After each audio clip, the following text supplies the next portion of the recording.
that's where I got my first job as a waiter. And that is probably one of the best jobs I've ever had. Oh. I've stayed at corners of, doing, because in Cape Town there's a place called Points. So you point, right? Yeah. Meaning you're open for work.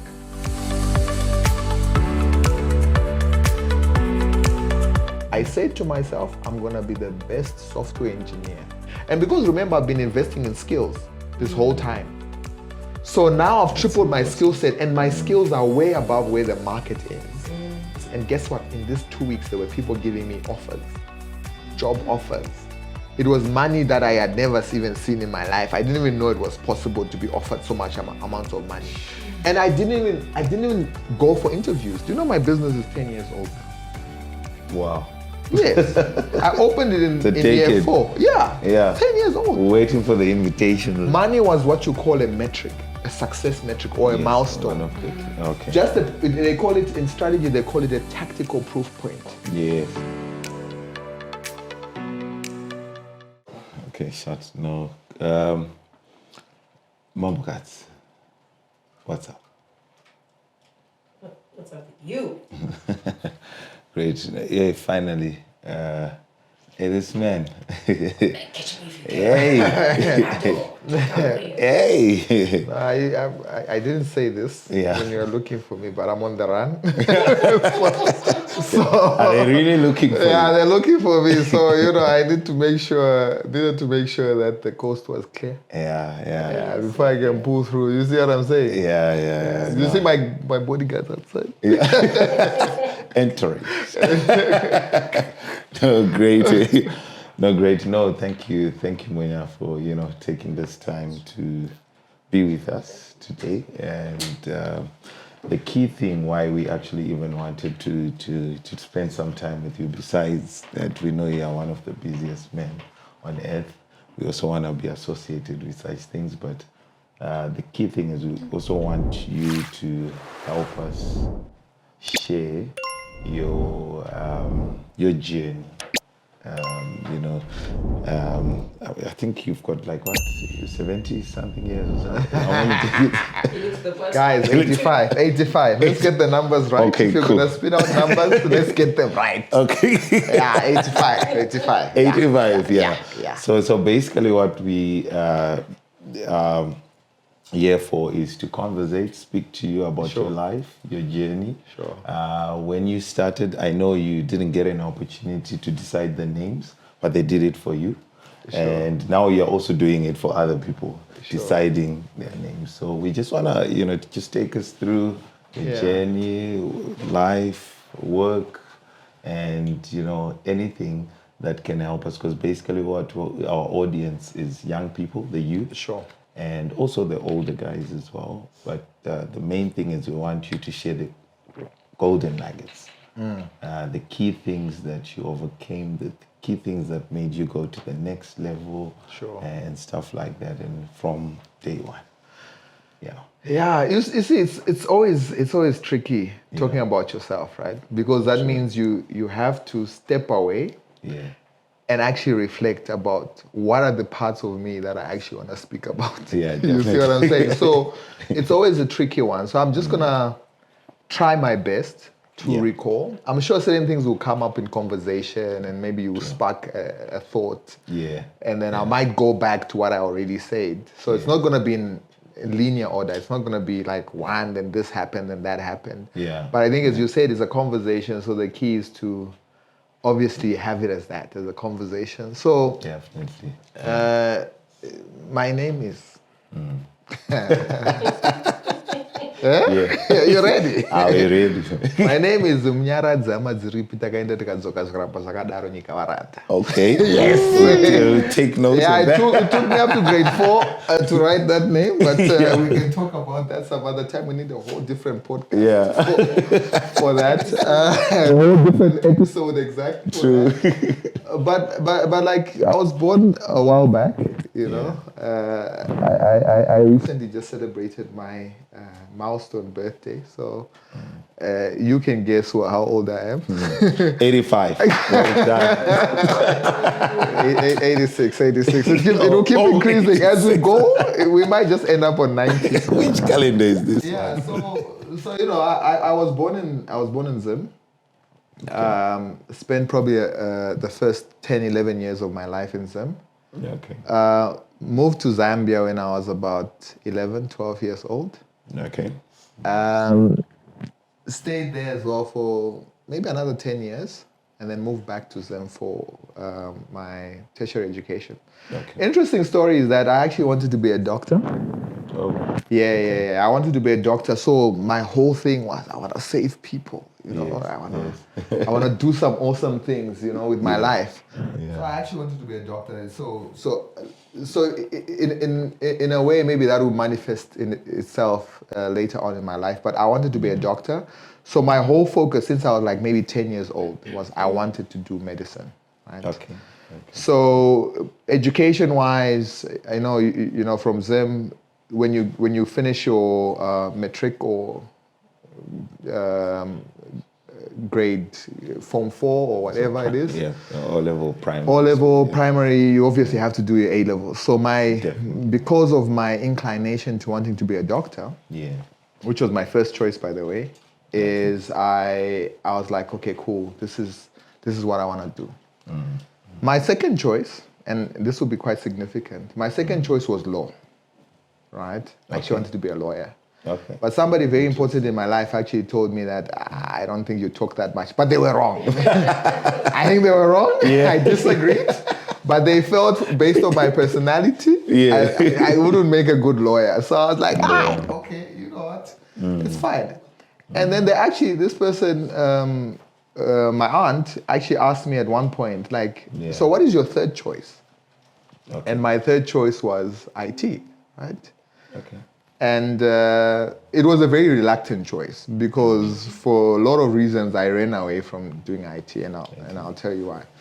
So when I was when I had to go back, when I went to Zim for the tertiary thing, I had to choose call it a specialization, right, or a stream that I was going to do. Either you do arts, or you do commercials, which will obviously land you in the business stream, or you do sciences. So I chose sciences. Okay. I chose maths, chemistry, and biology because I thought, this is nothing. Yeah, Dr. Root, of course. I'm going to be wearing a stethoscope and the scrubs. You know what I mean? It was going to be cool. Yeah. But as with everything in life, right? There's certain things that make you pivot, right? Sure. So about a month before I wrote my A-level exams, I was involved in an accident, right? Oh. And then I realized after that accident, or during that accident, that my phobia, which I always had as a kid, for blood, was still very much strong. Okay. So because in that accident, I actually went into shock. When it was an accident, I was in a taxi. Oh. So there's a car that came and rammed into the back of the taxi. Oh. And I was sitting at the back. Oh. So there was like shards of glass that cut me, cuts behind my ears and whatever. Yeah. And then the people that were next to me, they were like way more injured than I was, right? Oh. And there was just blood, a lot of blood. And I went into shock. And I pretty much couldn't even remember what was actually going on for probably the hour that between the accident happening and an hour later. Yeah. So at that point, it was a moment of realization that this route that I wanted to go on, this medicine route, it's not. Oh, when you saw the blood. Because I saw the blood and I was like, this is not how, I would have to be exposed to this as a medical doctor. Yes. And I thought, that was a phobia for when I was younger.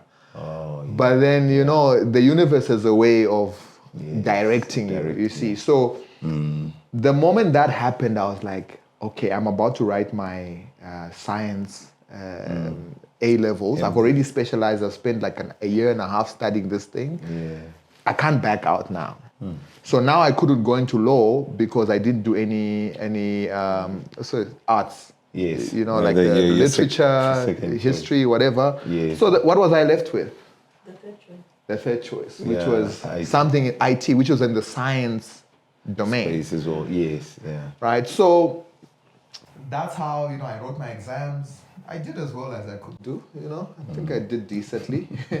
And then I found myself, studying IT by default. It wasn't something that I actually wanted to do, to be honest with you. Like, it's not something that if I had a choice and if the universe didn't have a certain plan for me, I wouldn't have actually done it. Yeah. Right? So I ended up doing it. I met up with a very interesting character when I was studying there. Okay. He might or might not be sitting next to me, but we'll talk about that some other time.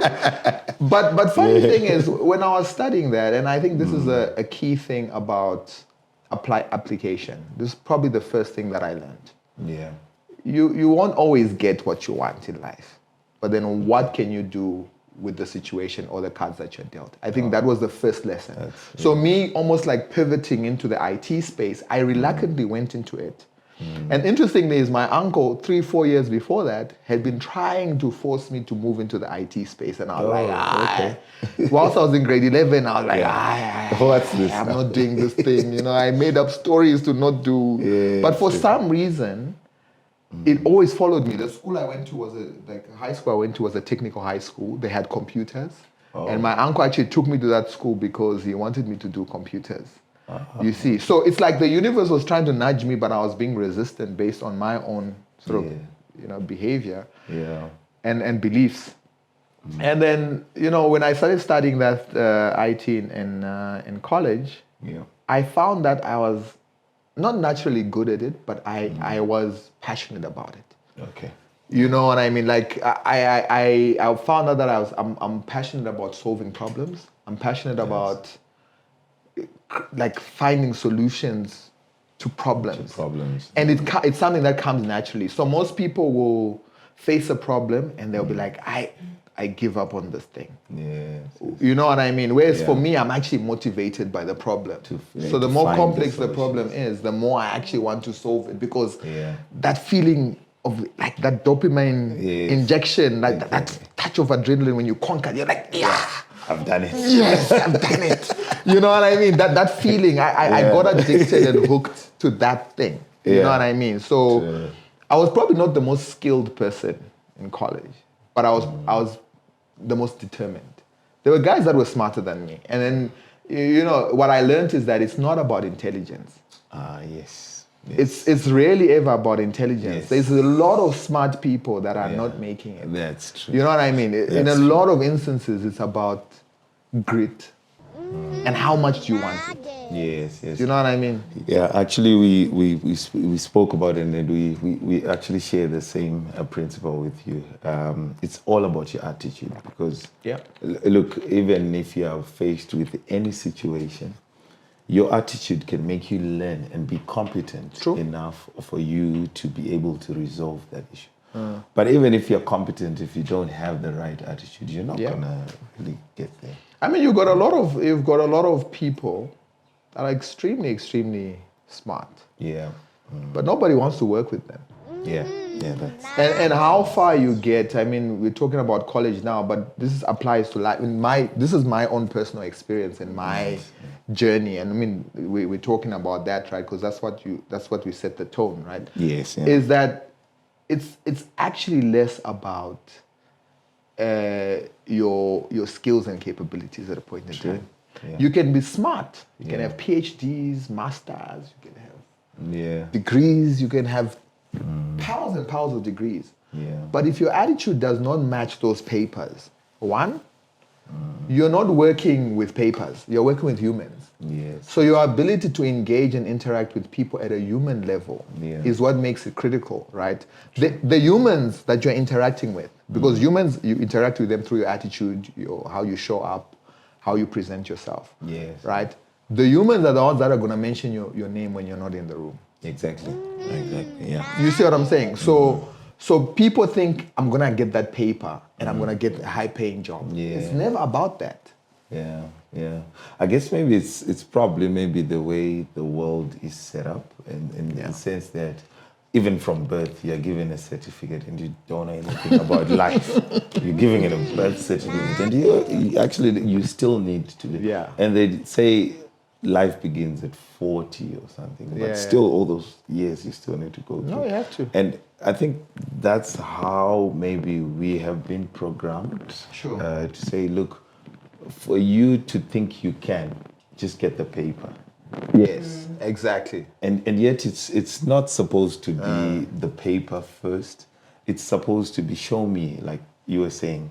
You know, when you're not in the room, you know, your work should speak for you. True. You get it? True. So it's, I don't know how we can also try and influence and, you know, change, but I guess that's why we also here to conversate. Yeah, and share. but the reality about it is that we should not take away or negate the roles that the people that interact with us, the people that interact with our attitudes, the people that interact with the environments that they're in, the people that shape the environments that are in, are probably way more influential than what your paper tells you can influence. Yeah. Do you get what I'm saying? Yes. Because the way I'm interacting with you, we're having a conversation at a human level, right? I haven't told you what cologne I'm wearing. Yeah. You know, I haven't told you what car I'm driving. It's not even about that. Do you understand what I'm saying? We're having a human conversation. Yeah. And people often forget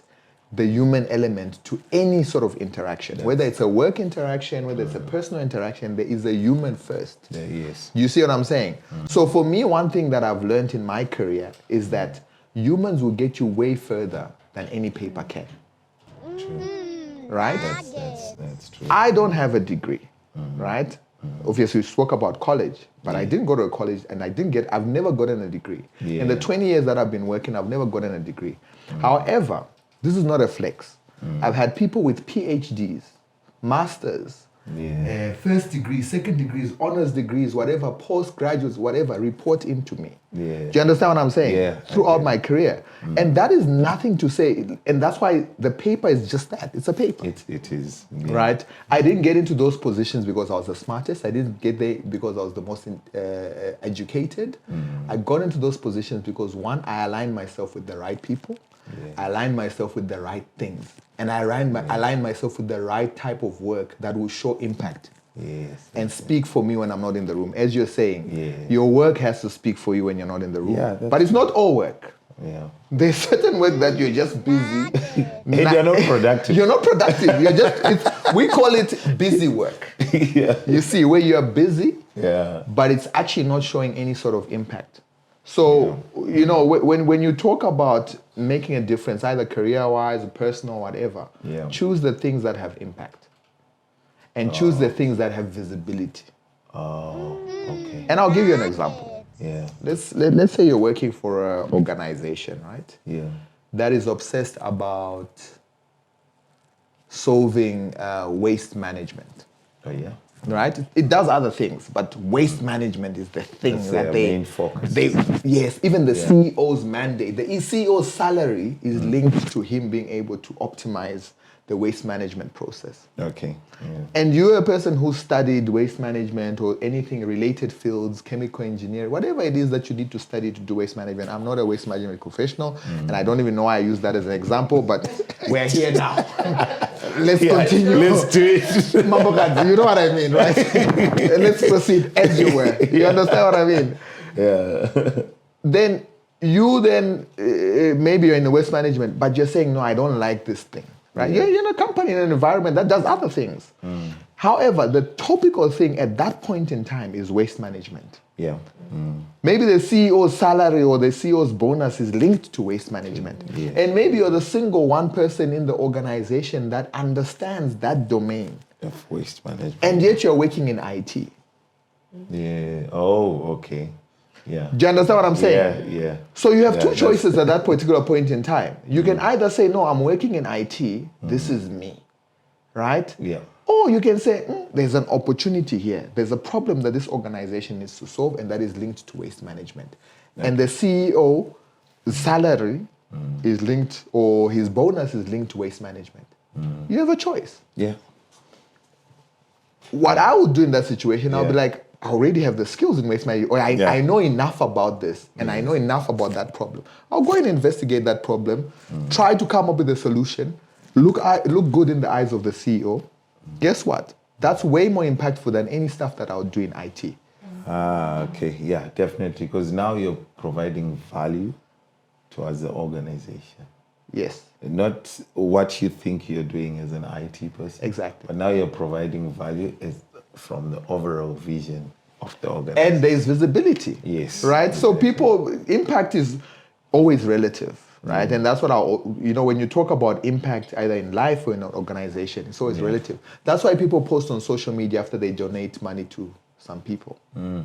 So when you say when they donate, is that for visibility? It depends. It depends what people's intentions are. Because the people who actually do real work, they do it in silence. They don't talk a lot about it. Yeah. But the moment you create visibility, guess what? You're then aligning yourself with whatever people believe that donating is important. Okay, yes. You see what I'm saying? So Definitely. whoever now feels like giving back is a thing that as a human being you have to do, you've already now captured those. They're now part of your camp. Number one. You see what I'm saying? So there's impact and visibility. Yes. So you can have impact but no visibility. Okay, yes. You see what I'm saying? Yes. So you kind of need those two things to go hand in hand. Yeah. That's why there's companies that do PR. Oh, yes, yes. Public relations. Yeah. So that what we are doing here, we're doing we're doing an episode of a podcast right now. Yes. What are you going to do with this? You're going to put it on social media, you're going to maybe promote it, you're going to boost it. Yeah. So that's how you drive the impact, and with impact comes visibility, and with visibility comes impact. You see what I'm saying? Yeah. So if you think about life and careers, it's usually along those lines, right? There's impact, you can drive as much impact. That's why everybody who's working in an organization feels their job is important. Yeah. Huh? Yeah. But the one, is it driving impact and is it driving visibility? Because those are two significant things. Let me ask you, so during your journey, Yeah. considering us black folks where we come from, I feel like visibility is almost a sort of calm down. Yes.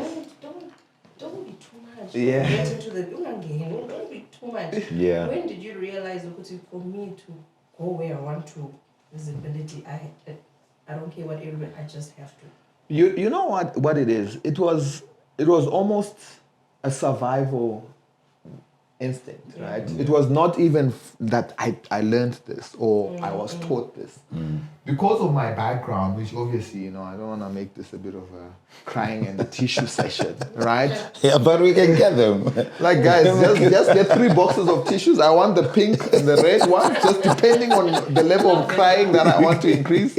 But jokes aside, right? Yeah. Because of how I came up, it wasn't a smooth road to get to where I was. Right? Yeah. I had to learn certain survival mechanisms in my life, right? And one of the things that I learned is you need to align yourself with the right people, right? And yes, as us black folks, that is so true. You're told, be humble, stay humble, don't gloat, right? Yeah. But there's a difference between humility and showing visibility and showing value for what you've done. So there's selfless self-promotion, and then there is, I'm going to show what I've actually done, just so that if there's another person who can, either benefit for what I've done or appreciate what I've done, let them be that. So the moment it becomes a self-promotion thing where I'm like, I'm going to leave a trail of dead bodies on my way, and I still get to the value, that's a different conversation, because that comes from a place of selfishness. Yeah. But the moment I know I've done this for the organization, it's not even about the money. I've done this for the organization, I've done this for this person, depending on the context. I want to be able to say, okay, cool, how many more people can benefit from this thing that I've done? So if it's coming from a place of sharing, and seeing how can we improve this thing and make it better, it's a different conversation than self-promotion. I will never tell people about my successes. You know what I mean? Like, because that is not the thing that defines me. But I'll tell people about the impact of, the value of putting in the work, the value of positioning yourself correctly, and the value of being in the right rooms. Do you know what I'm saying? And what that can do for your career. Yeah. You see what I'm saying? So there's distinctions in terms of one, how you position and package what it is that you're speaking about. If it's coming from a place of selfishness, definitely don't do it. Right? You know what I mean? If it's coming from a place where I want to be known, I want to be famous for all the wrong reasons, that is one, is not sustainable. Yeah. Do you see what I'm saying? So I mean, it's also a cultural balance, and sometimes you're told, be humble. You can't challenge people in a conversation. You know, like you don't want to be that guy. Don't raise your head too much. They're gonna chop it off. Yeah. You know, you choose your battles, right? You just choose your battles. Yeah. Because there are some times in my life, personal and work wise, where I've had to stand up for myself, stand up for what I believe in, right, and stand up and put it on the table and say, this is who I am. Yeah. Do you see what I'm saying? Where I just do a bit of a flex, but that's not to to demean anyone, but that's just to say, look, sometimes I have to also create to boundaries and show that this is who I am. I know what I'm talking about. Yeah. So it's a delicate balance, to be honest, and I think it goes on a case by case basis. It really comes down to what is the situation, what is the intent that you're trying to solve, what is the thing that you're actually trying to drive, and then You see, I just want to come back to your point, Mabukadze, about the cultural differences, and because one thing I've realized is, you see, when you go to an African setup, we, like you mentioned, more humble. There's more humility that we actually, work with, and in workplaces, that's also a bit different. If you look at the European environment, it's not only that, it's they get to a point where I think they push more the confidence part of a person. I don't know about the respect part. I think it also comes down to the individual as well. There's a difference. Here, you can stay at a workplace that it's an environment you don't like. But because you're scared of telling the old person or someone that you respect that, hey, I don't like this, or even if you come up with a point like you're saying, I've got value, I'm in IT, but I've got value, right? In this waste management place, you can even keep all your stuff to yourself. And not really get to that point. But my question is, Munya, you've told us you've been in different countries. Right now, we're speaking in another country. That's South Africa. You say 10 years in Zim, 10 years there. Yeah, almost Zambia. almost 15 years. 15 years in SA. So, just if you can explain to us the impact of those changes. And I know you haven't mentioned it. I know you traveled as well. So you've also experienced out there, like how they are, how that exposure really influenced even the choices of, the next step. Or the choices of the battles you were talking about as well. That's actually a loaded question, Kuda. It's very loaded. I probably need a drink for this. I wanted to. But I'll stick to the water. Also, we might just see some dances that we don't want to unsee. But look, there's a few things, right, around mapping out of a journey, right? There is where you're starting, where you are, versus where you want to be. Right, so I think the first question, before I answer your question around, exposure and cultures and how do you navigate those complexities, is know where you want to be. Your current situation should never define where you're going to end up. Do you understand what I'm saying? Yes. So me coming to South Africa was a substance of me knowing what I wanted. Nice. You see what I'm saying? I knew what I wanted to be. Right? I said to myself, I'm going to be the best software engineer within the next 5 years. Amazing. It was a time-boxed objective. And it was specific to say, that is the thing that I wanted to do. And then I looked at my environment. And then I said, is this environment aligned with my vision? Are the people that are around me aligned with where I want to be? And then I made a decision off the back of that. Nice. So when I finished college, we spoke about when I was in college and everything. I passed with a lot of distinctions. I couldn't get a job in Zim at the time, where I started doing a bit of work here and there, but it was mainly like freelancing, small little gigs here and there. And then I moved to Zambia because obviously I was familiar with the environment. Yes. And then I was like, okay, maybe this is a better environment for where I want to be, which is one, I want to do software engineering because I really like this thing and I'm good at it as far as I knew. But I knew that there was still some work that I needed to put in to get to the level of being the best software engineer within this 5-year period. Yeah. And then I was like, there's also nothing here. So every time I would go and then I go for interviews, people would ask me, can you fix computers? Guys, I'm a software engineer. Software, hardware. Yeah. Can you fix computers? So because that is not where my vision was, I was just like, nah, this is not the right environment. And I didn't allow my environment to shape my vision and my destiny. Oh, yes. So cultures or everything, I was able to say, okay, cool, that's where I want to be.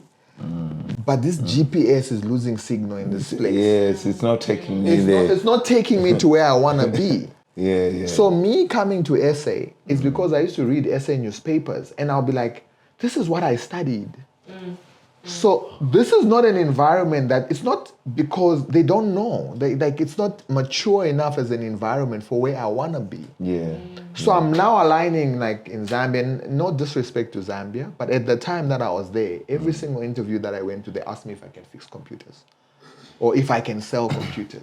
You see? So now I'm looking at my environment and I'm thinking, nah, man, this is not... This environment is not the right one, but there's another environment there. I'm seeing the skills, everything that I studied. They're looking for software engineers. Their salaries there, I think 15, 20,000. And I'm sitting in my environment and they're telling me, if you earn 5,000 in South Africa, you're making it. I'm like, so who are these ads targeted at? Yeah. Do you understand what I'm saying? So now there's something in psychology or behavioral science, which they call cognitive dissonance. Oh, yeah. Where the way you're acting versus what you believe is contradictory. Yeah, there's friction. Because of that contradiction, that is the thing that made me say, let me make the step to come to SA. Because now I'm like thinking, no, man, the environment is telling me one thing. Yes. I believe something else. And I'm seeing something else. So now somebody's lying here.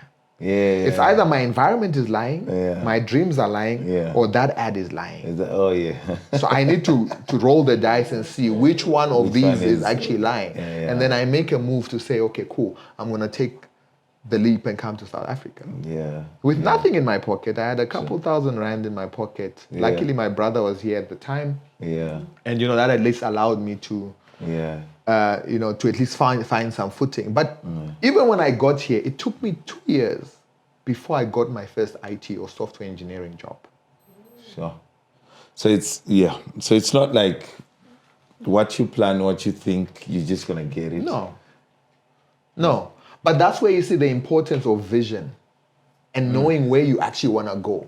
Because if you know where your GPS is, you might lose signal along the way. If you've used GPS and lost driving, your thing will tell you the map, you've lost signal.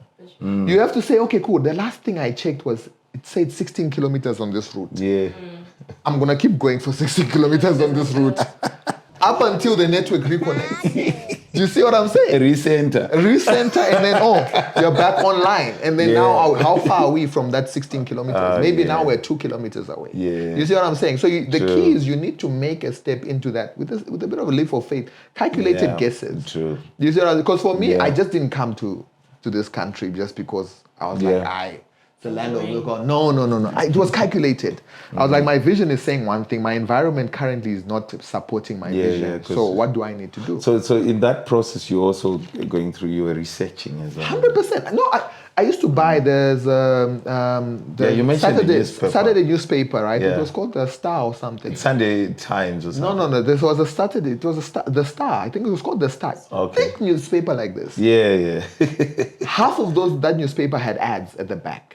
So what I would do is I would go to the back of the newspaper and look at the ads, right, and the skills that are being mentioned in the ads. And I would go online and research.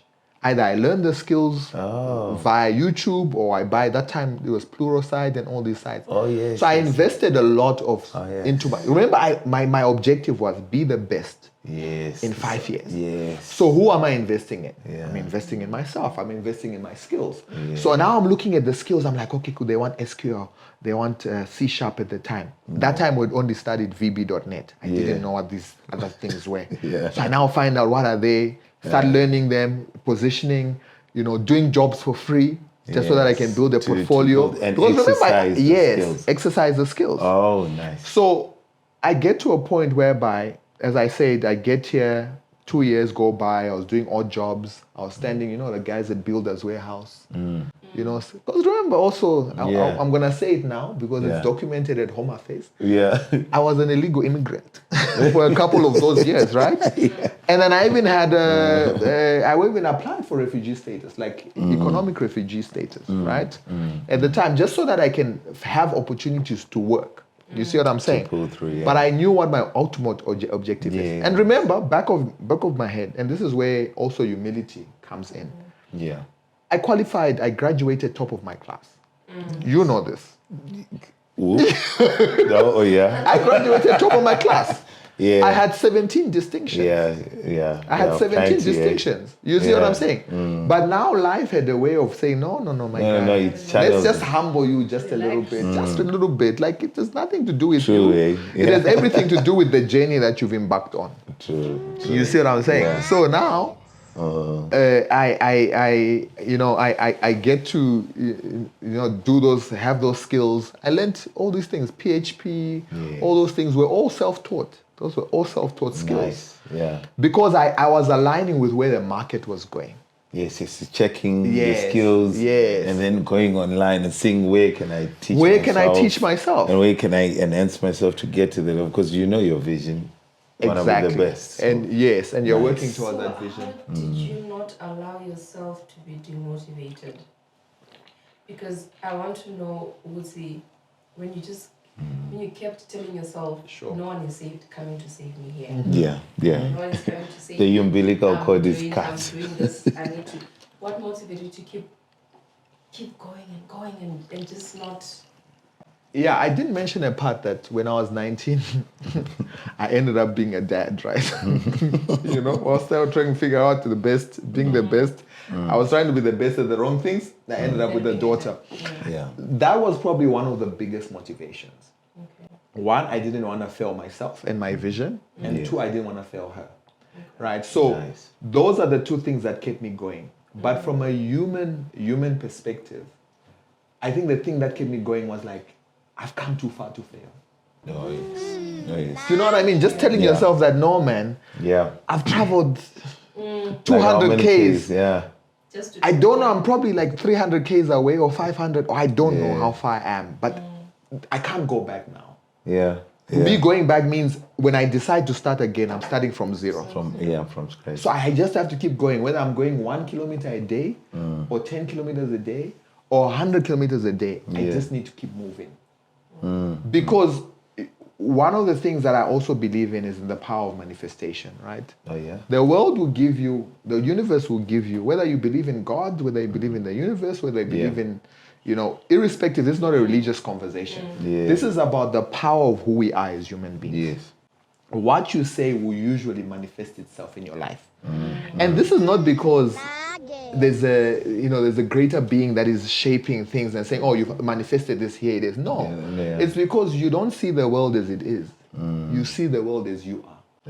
So if you are negative, you're going to see negative things in your wake. Okay. If you're a positive person, you're going to see positive things. Yeah. So your mindset is the thing that actually drives you to success. Yeah. Mindset. Your mindset is the thing that... Mindset. Yes. Because your mindset, right, is what will either make you win or lose. How strong your mindset is. When you fortify your mindset against negativity, there will be days when you're sleeping hungry, right? There's days that you're going to have food. But no situation is permanent. And that's where I've said I'm going. And by through hook or crook, I'm gonna get to that point. Wow. So now you fortified your mindset around the distractions of the physical, right? Today I'm hungry. Today I got robbed. All these things I'm saying to you have happened to me, right? I've slept hungry. I've been robbed. All these things, those types of things, and I think you and I have had this conversation. Yeah. Whenever I'm on a journey to do something, and I get 3 or 4 different distractions, I'm like, I'm on the right track. Yeah. This is where those are the signs. Yeah. That's a sign. The moment it's clear road, I'm like, Not for me. Too nice. Yes, but also that's not a pessimistic mindset. Yeah. I'm just like, where are the challenges? Do you know what I mean? Because if this road was that easy, there'll be a lot more people on this road. True. The ones that have given up is because this road has thrown these same things that I'm facing now. Yeah. And if I overcome them, that means, I'm going to get to the next level. Sure. You see? So now back to your question, because we went round robin, right? Yeah. So you asked around cultures and everything. So you also asked around how I got to this point. Mindset was the most critical thing. I fortified my mindset. Wow.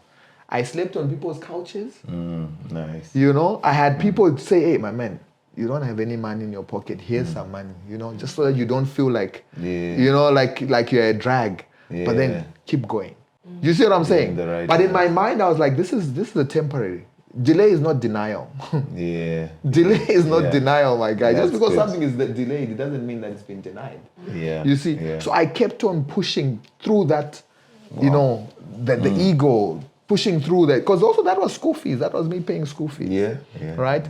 So interesting thing is, I've gone through all these hardships. I've slept on couches. I've stayed at the corners of, doing, because in Cape Town there's a place called Points.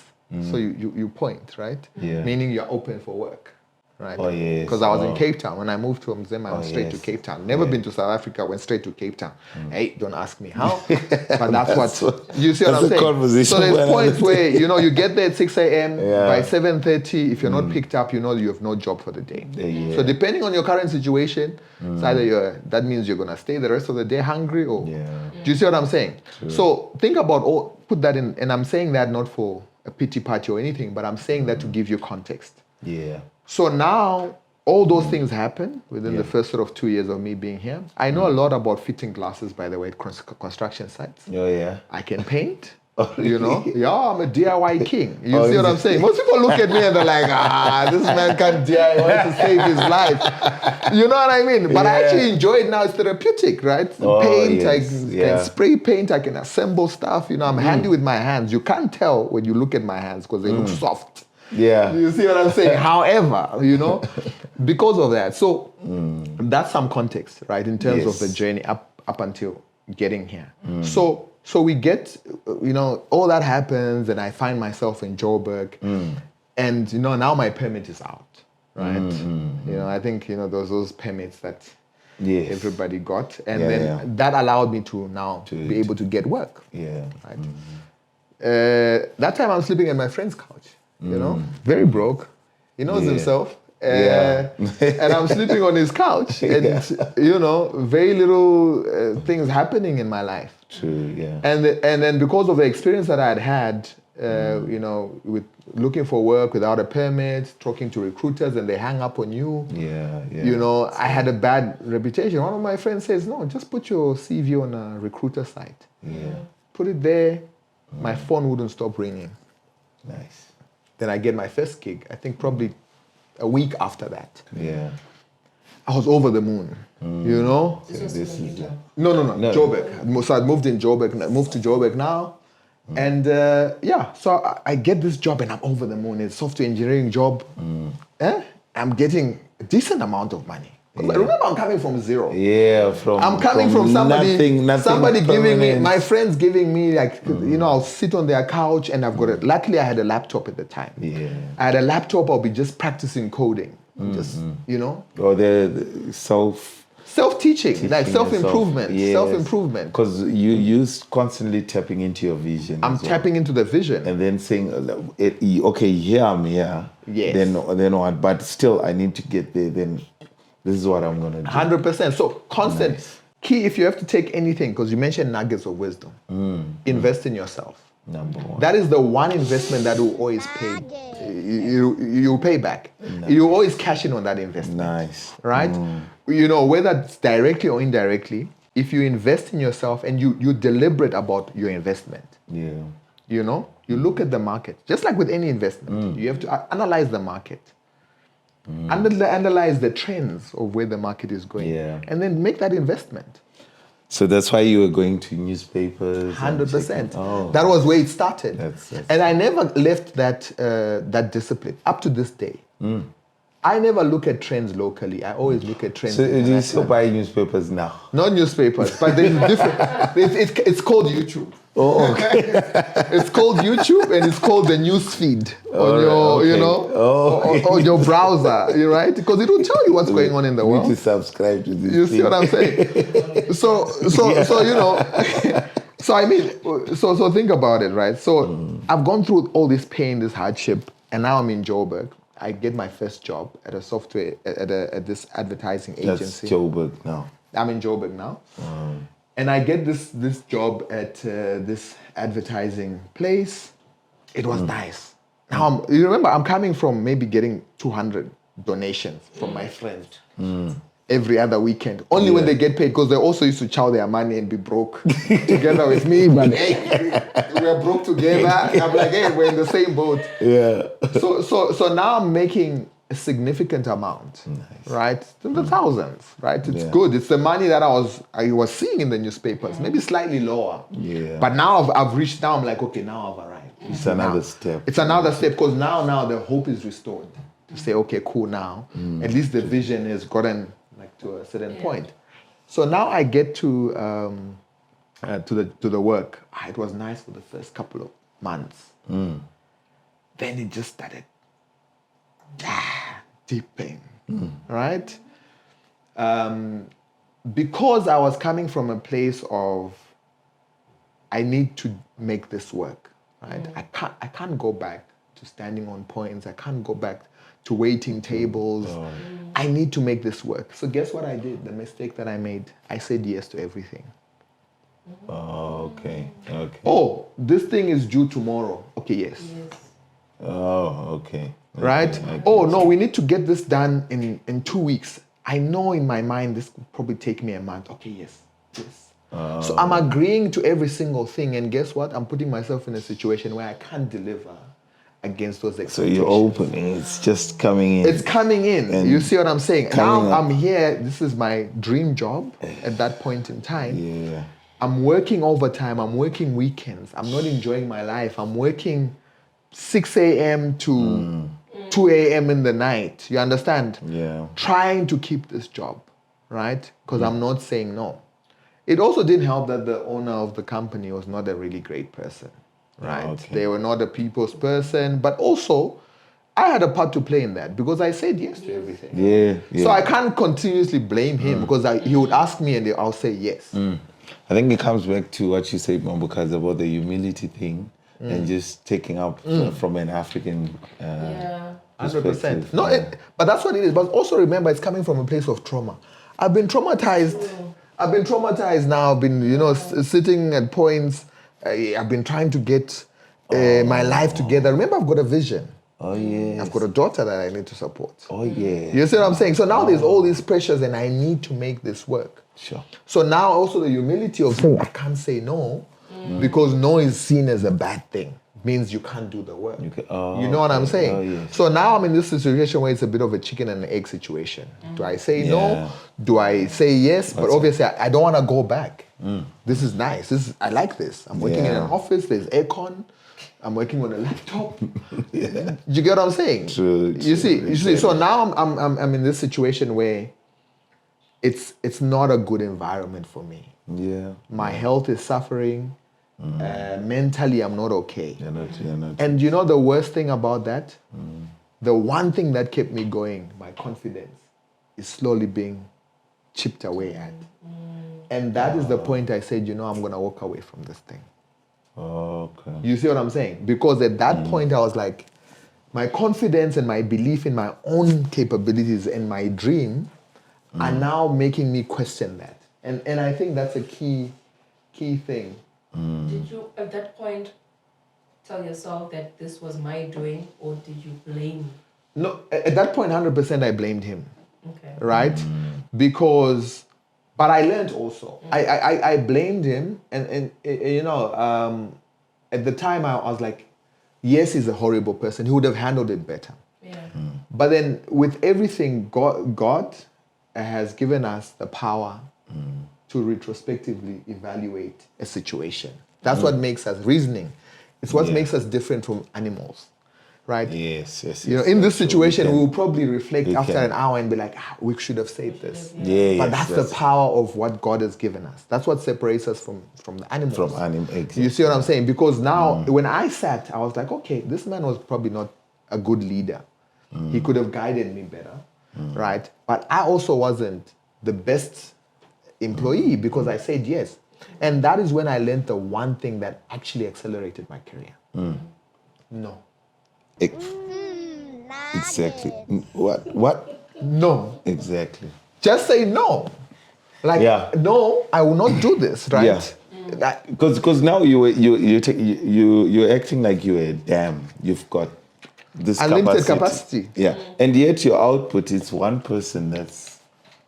And 100%. You're taking... Yeah. I've learned, Kuda, if there's anything, and Mambokads, if there's anything that has actually made me a better person at what I do, it's just saying no. Or hold on, not right now. Or not yet.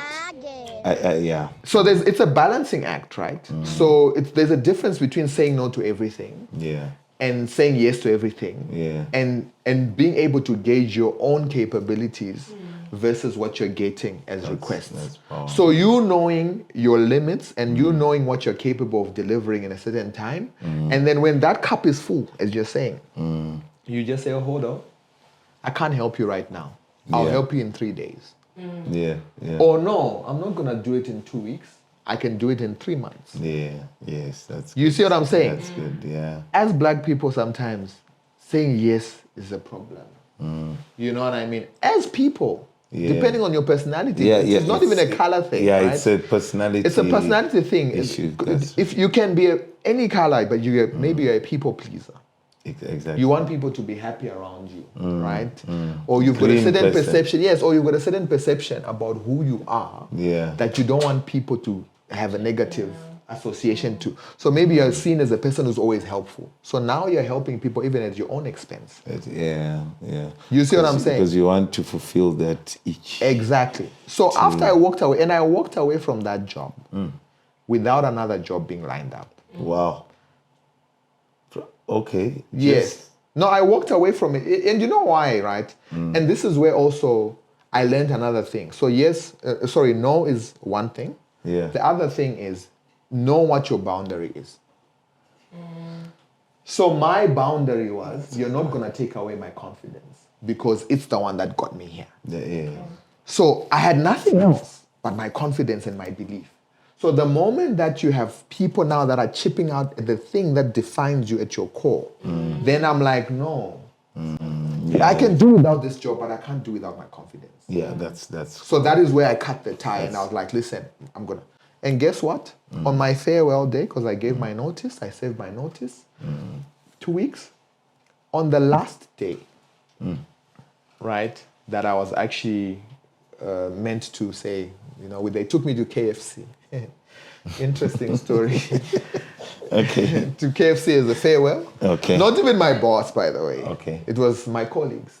We went to KFC to honor, the time. Yeah, and I paid for my own meal, so it was not. We just went for lunch. That's what it was, right? But the point I'm trying to make is in that moment where I'm like, okay, what am I gonna do when I go home? Right? I receive a call. Right? Okay. And I'd gone for interviews during the time, and I'll tell you a story about how I got to one of the interviews. We need a whole session for how I got. Definitely we're gonna have more time. But literally, I'd gone for other interviews which went left, right, But then nothing came. There was radio silence for the whole time. So I went for the interviews. When I knew I wanted to leave that place, I started looking for opportunities to go for interviews. Okay. And I went for one interview at this other place. And this guy, he had found me who called me and arranged the interview, just found me on one of the websites. Okay. And what he liked was the combination of skills that I had put on my CV that were linked to skills that I had learned from the newspapers. Oh. So it was literally 3 skills that he was looking for specifically and couldn't find in the market. Nice. Were those the self-taught? Those were the self-taught skills that I had seen in the no newspaper. School fees, but just chilling and your time. My time, the time I was on the couch, Nice. just being given the free money. Yeah. And You know, putting in. You see what I'm saying? So that's why I say, like, you know, your attitude and the universe will respond to what your mindset is.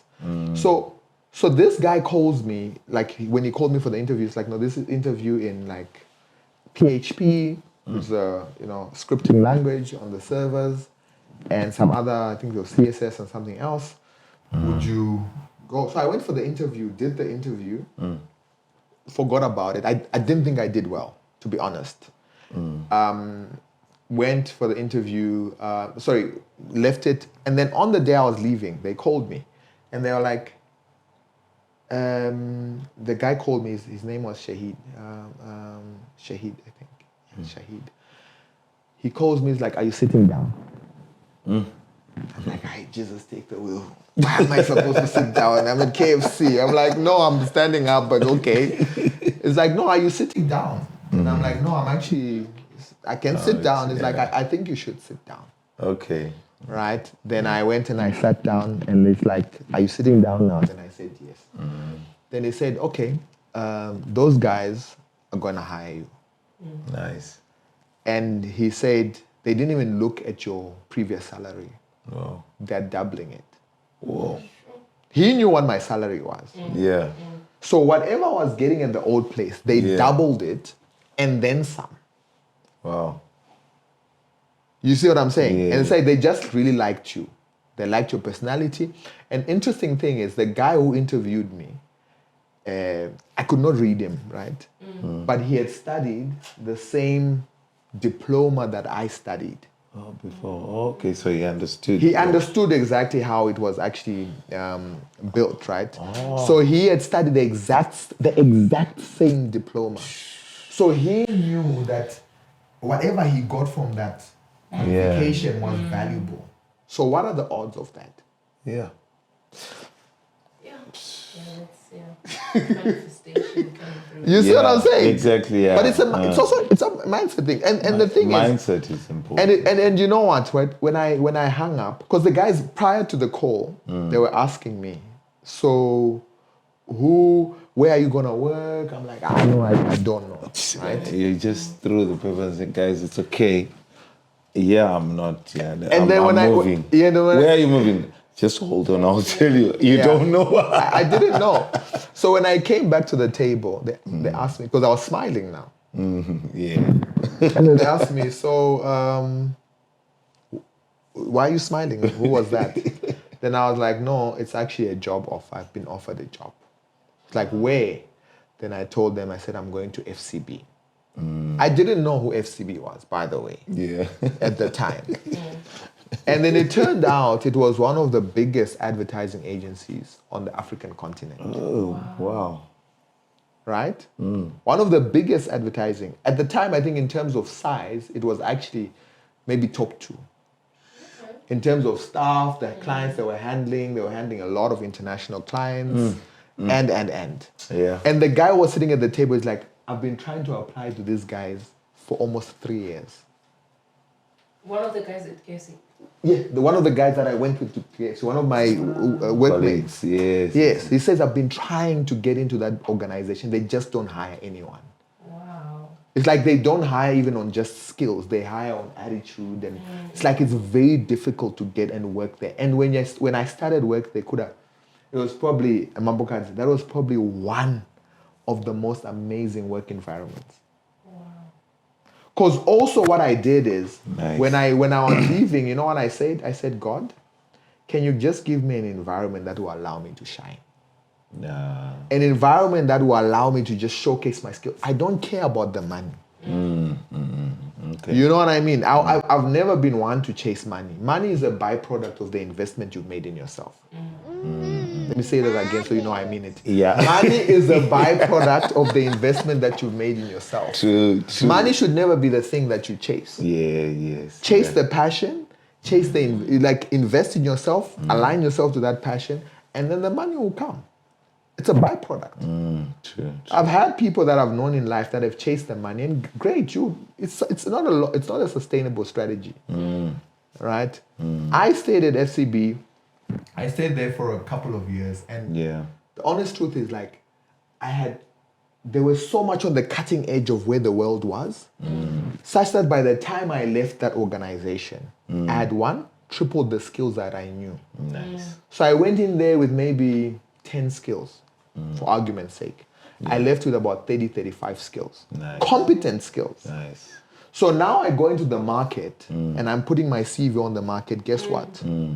I can sign my check. Yeah, definitely. Because now you're more valuable. I'm way more valuable because now I'm not just one type of developer. I can do this, that, and the other. I can do all of them and comfortably so. Nice. You see what I'm saying? So now it's an investment, and I'm like saying to people, like, it's not about the money. And whilst I stayed there for the 3 years, there were other guys that went to other jobs, and they were earning way more than me for those 3 years.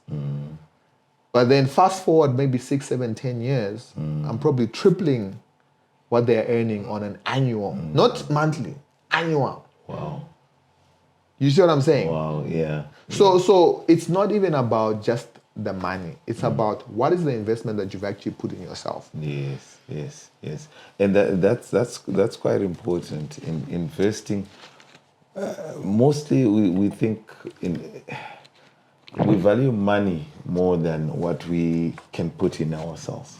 Yeah, but you see, it's also I think it's a consequence of the environment. The world that we live in, it glorifies people who can show that they've made it. So people want to take shortcuts to success. Instant. The papers. Yeah, but it's instant gratification, right? As you're saying, when you're born, you're given a birth certificate. And you don't know about that. And they tell you after 40 years, now you start living. But it's instant gratification, but that's the world that we live in, unfortunately. Yeah. And because of, we're chemical beings. When you get that money, you feel something. But guess what? After 2-3 months of earning that money, guess what? You don't feel it anymore. Yes. The bills have matched what you're earning. Yes. And the excitement of it hitting the tini is not as much. It's not, You see why? Because the dopamine effect, that's how we are as human beings. We get accustomed to things, and then now we're chasing the next thing. So the thing around chasing money is to get that feeling of, okay, this is nice. Yeah. Anyone who started a new job will tell you that first salary. Yeah.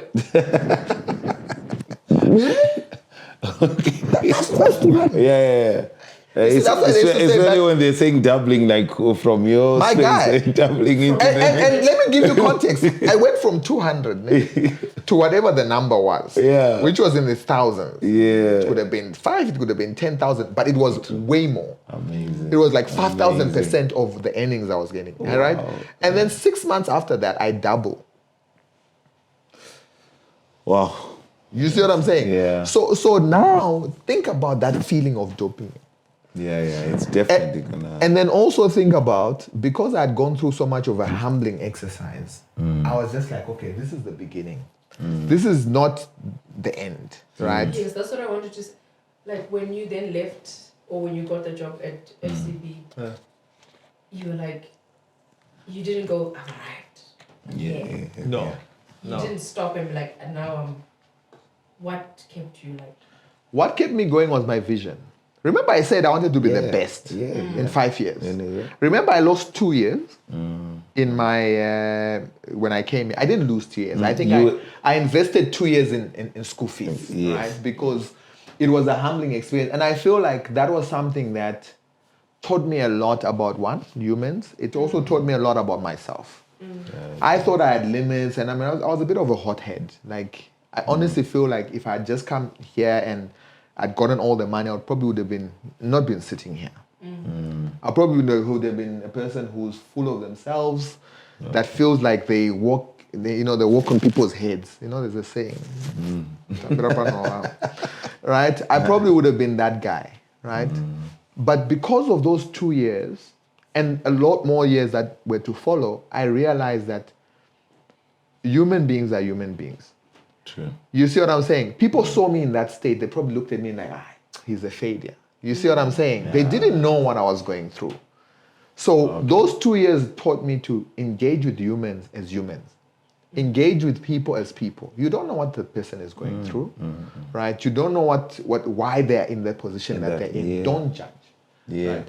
So whilst I was like in that learning phase, I call it my school fees and my humbling exercise, where God was just basically saying, I'm preparing you for the next level. True. Where you're going to work through people. You're going to work with people. Yes. You see what I'm saying? So let me prepare you for that bigger thing. Nice. So in the 2 years after I paid my school fees and I started going on this journey, I never felt like I arrived because my money was never the objective. Money was what you call a metric, a success metric or a milestone. Okay. They call it in strategy, they call it a tactical proof point. Yes. It is just saying, this is my strategy. This is just to show, this is a POC, a proof of concept. You see what I'm saying? Yeah. To show me that I'm on the right track. So because my vision was to be the best, I kept on investing in myself. Nice. You see what I'm saying? So that's what kept me going, because I still to this day I'm not motivated by money. That's good. It's not a sustainable motivation, as I said, because they can print it. And also if they want more, they can after a couple of tiddies, you're done. Yeah, and then you come back again. You're done. What is it? Yeah. Exactly, you're done. You see what I'm saying? So when I got the money and I was like, okay, cool, now I know I'm on the right track. Yeah. It means that everything that I've done, everything that I've gone through was preparing me for this. So now let's go for the next thing. So at that point, actually just before I exited that 2 years, I wrote my business plan. I've got it to the day. You should have told me to bring it. No. I wrote it on like there was paper. It's printed. dated, right? It's dated. Number one. It was printed on like papers, that were stapled together, recycled paper. Yeah. They were stapled together. They were thrown away. Yes. And then I flipped it. It was only one-sided print. So I started from the back because there were blank pages. And I said, this is what I want to do in 5 years. Nice. I wrote it down. And I said, this is where I want to be in 10 years. So I had a 5-year plan, because remember I initially had just a 5-year plan. Yeah. Now I had a 10-year plan. So now I'm thinking, okay, I'm 2 years into my 5-year plan. This is what we're going to do. So when I started getting that money, I'm like, okay, we're nowhere close to the 10 years. To the 10-year plan. Right? And then I did I got the money, and then I started now working to the first milestone, which is, where do I want to be in 5 years? Okay. Do you see what I'm saying? I needed to open my business. Right? Do you know my business is 10 years old now? Wow. Yes. I opened it in year 4. Yeah. 10 years old. Waiting for the invitation, the celebration. 100%. So do you understand what I'm saying? So that was one of my milestones. I needed to open a business. And my objective was always to open my own business. Yeah. So even the investment in the skills, I knew they were not going to be lost. Yes. Whether I go to an organization that appreciates my skills or not, that is not the point. That's good. So then I actually got to that milestone, right, at 5 years. And you would ask, what does that look like? But because, I'd put it into the universe, right, it was clear. Because in the year that I won top performer or top employee or whatever, right, that is the same year that the department that I was working in, it was a digital department. It was actually a standalone agency on its own. It won Digital Agency of the Year in South Africa. Wow.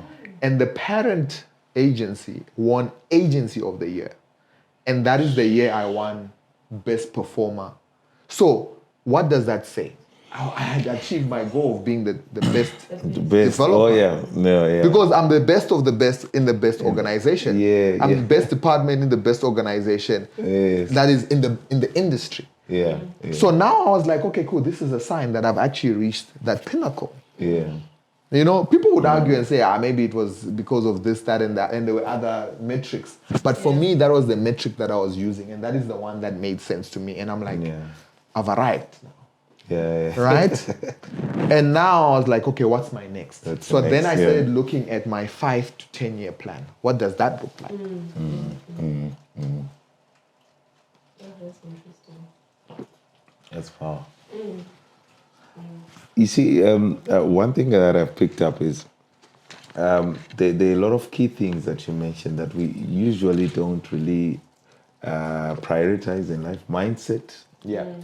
And all this vision is also coming from like way back. I know it's like way back when you're being asked what do you want to do, what are your options and stuff, and then you got to a point where you say, okay, this is my vision now. Now that I've fallen into this, the taxi, well, it wasn't a good incident. It was an unfortunate incident, but it also made you click and say, no, this is not the right route. I'm going to take this route. But with this route, the third route, right? Yeah. IT. Doctor, lawyer, and then what? IT. And then IT. And then the third route, you say, but still in this route, I want to be the best. Yes. But did you, since it was the third route, was it one of those like, No, 100%. I'm a human being, right? Remember, my first option didn't work out. My second one, by default, I was disqualified from it. So the choice was not made by me. It was made by the stream that I chose to study. Only the two were aligned to my existing stream. But then the second one, so it's just like life. Certain decisions will be made for you. Yes. But it's how you then respond to the ones that you can control. The And that's attitude. the attitude and the mindset. Yeah. So when obviously it was very reluctant. Remember, let me give you context. Yeah. From the time I was in grade 10 or whatever, Form 3, depending on where you're watching, I was very reluctant to do computers. I never felt with any fiber in my being that I could do IT and I would enjoy it. Even though your uncle had already seen He had some already signs. seen it, and also, and the funny thing is, there's always telltale signs in your life, right? Like for me, I liked figuring out how things work. So when I actually got into this room, I was trying to figure out how are these cameras speaking to each other? How are they connected? How's this thing speaking to that? I'm already there. You know what I mean? Trying to see how things are connected. Exactly. If there are any problems, how do I solve them? But that's how I was always wired. Yeah. But because I was fighting who I really was, I was trying to go against that. But my uncle could see, because in the house, back in the day, that was the days of the VCR, right? I would connect the VCR to the decoder. This guy is really 85. Yeah. VCR. 87 now. I'm 88 now. Since we started this interview and all this talking, I'm like 88 or 89. We'll be 93. That's the target. So when I would connect the VCR and people were watching, I'm like, what's that? What's a VCR? It's a cassette tape that you could watch some video stuff on. Yeah. So I would connect that to the decoder. Yeah. And then be able to record what's running through the. I don't know how, and that was before PVR, right? That was before video on demand. Before, you know what I'm saying? That was way back in the 90s sometime. Yeah, you see. Yeah. So I could actually do that, and he would always say, "You're good with these things, Why don't you?" And in my mind, I'm just good at these things. I don't know why I'm good at them, but I don't want to look at this as a career, right? So when I went to college, I was very reluctant at first. But then I told myself, I'm here now. Yeah. I have to make the most out of it. True, yeah. And then I kept on, in the first sort of months, people will be like, software engineering is hard. People always go to the hardware side of things. Yeah, where they were asking you to sort of to fix computers. So people always say, but for me, I was like, I'm constantly waiting for the hard stuff to hit me. And it never came. Yeah. Right? Because for me, I just told myself, this is how I'm going to make this work. So my mindset pushed me through the hardness of how hard something was. Because I'll be like, okay, cool, it's hard, it's fine. For who? Yeah. For who is it hard for? This book was written by a human being who at one point probably didn't know anything about this. Same We were here. Same journey. So I'm gonna figure this out. The same way this human who wrote this book that I'm studying figured it out. I'm also gonna figure it out. How hard could it be? True. You know what I mean? Yeah. You see, so yeah, it's. So Munya, so you mentioned quite a lot. I know you promised us another second edition or something like that. I think you promised us. You promised on my behalf as well. Because it's very difficult. I always say, even in interviews, you could take 30 minutes to try and know someone, and it's very difficult to really get the whole picture. Sure. However, what we'll probably do, I want to understand, because you mentioned some odd jobs, like for you to get work, it's like this. It's sign language. I don't know if you know sign. And then next you're getting KPIs or what. The next you're getting a job description set up to where you are right now.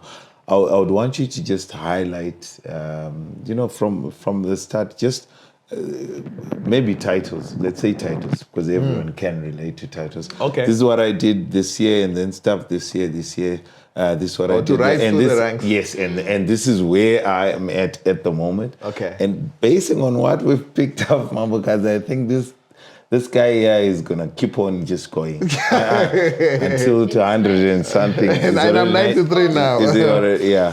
So I'm gonna ask you, but before that, we always ask the important question here. What makes you smile? Oh, what makes me smile? Oh, that's a good. So you see, now or through the years, because there's different things that made me smile. So as I've been discussing, the things that made me smile through my journey was achieving my milestones. Nice. And being able to tell myself that I am the guy who I know I am. Nice. You see what I'm saying? So those were the things that made me smile through my journey. Yeah. But as I've gotten to a point where I've achieved these things, I've evolved what makes me smile. One thing that makes me smile is driving impact in the lives of people. Nice. Value. You see, driving impact and value in the lives of people, whether it's at a personal level, career, giving back, it really doesn't matter. Nice. Right? So those are the things that actually make me smile today. Nice. Right? And the ones that are obvious is obviously because I'm a dad, Yes. My daughter is now in her 20s. Nice. It's wild. Right? So those are the things that make me smile. So it's crazy. Yeah. So so that's what makes me smile. No, great. No, thank you, man. Thank you. Yeah. So part of our goals, or part of what we want to share with people outside, basically we bank smiles and happiness naturally. Sure. We'll explain that in. You're 100 and what? Is 100? No, I'm still at 89 right now. Yeah. We're getting When we get to those years, we'll explain what it is. So, but yeah, basically that's what we want. So yeah, please share with us your journey in terms of work and titles and stuff. Okay, cool. Like so work titles. Yeah, this is probably the part I don't like the most. Okay.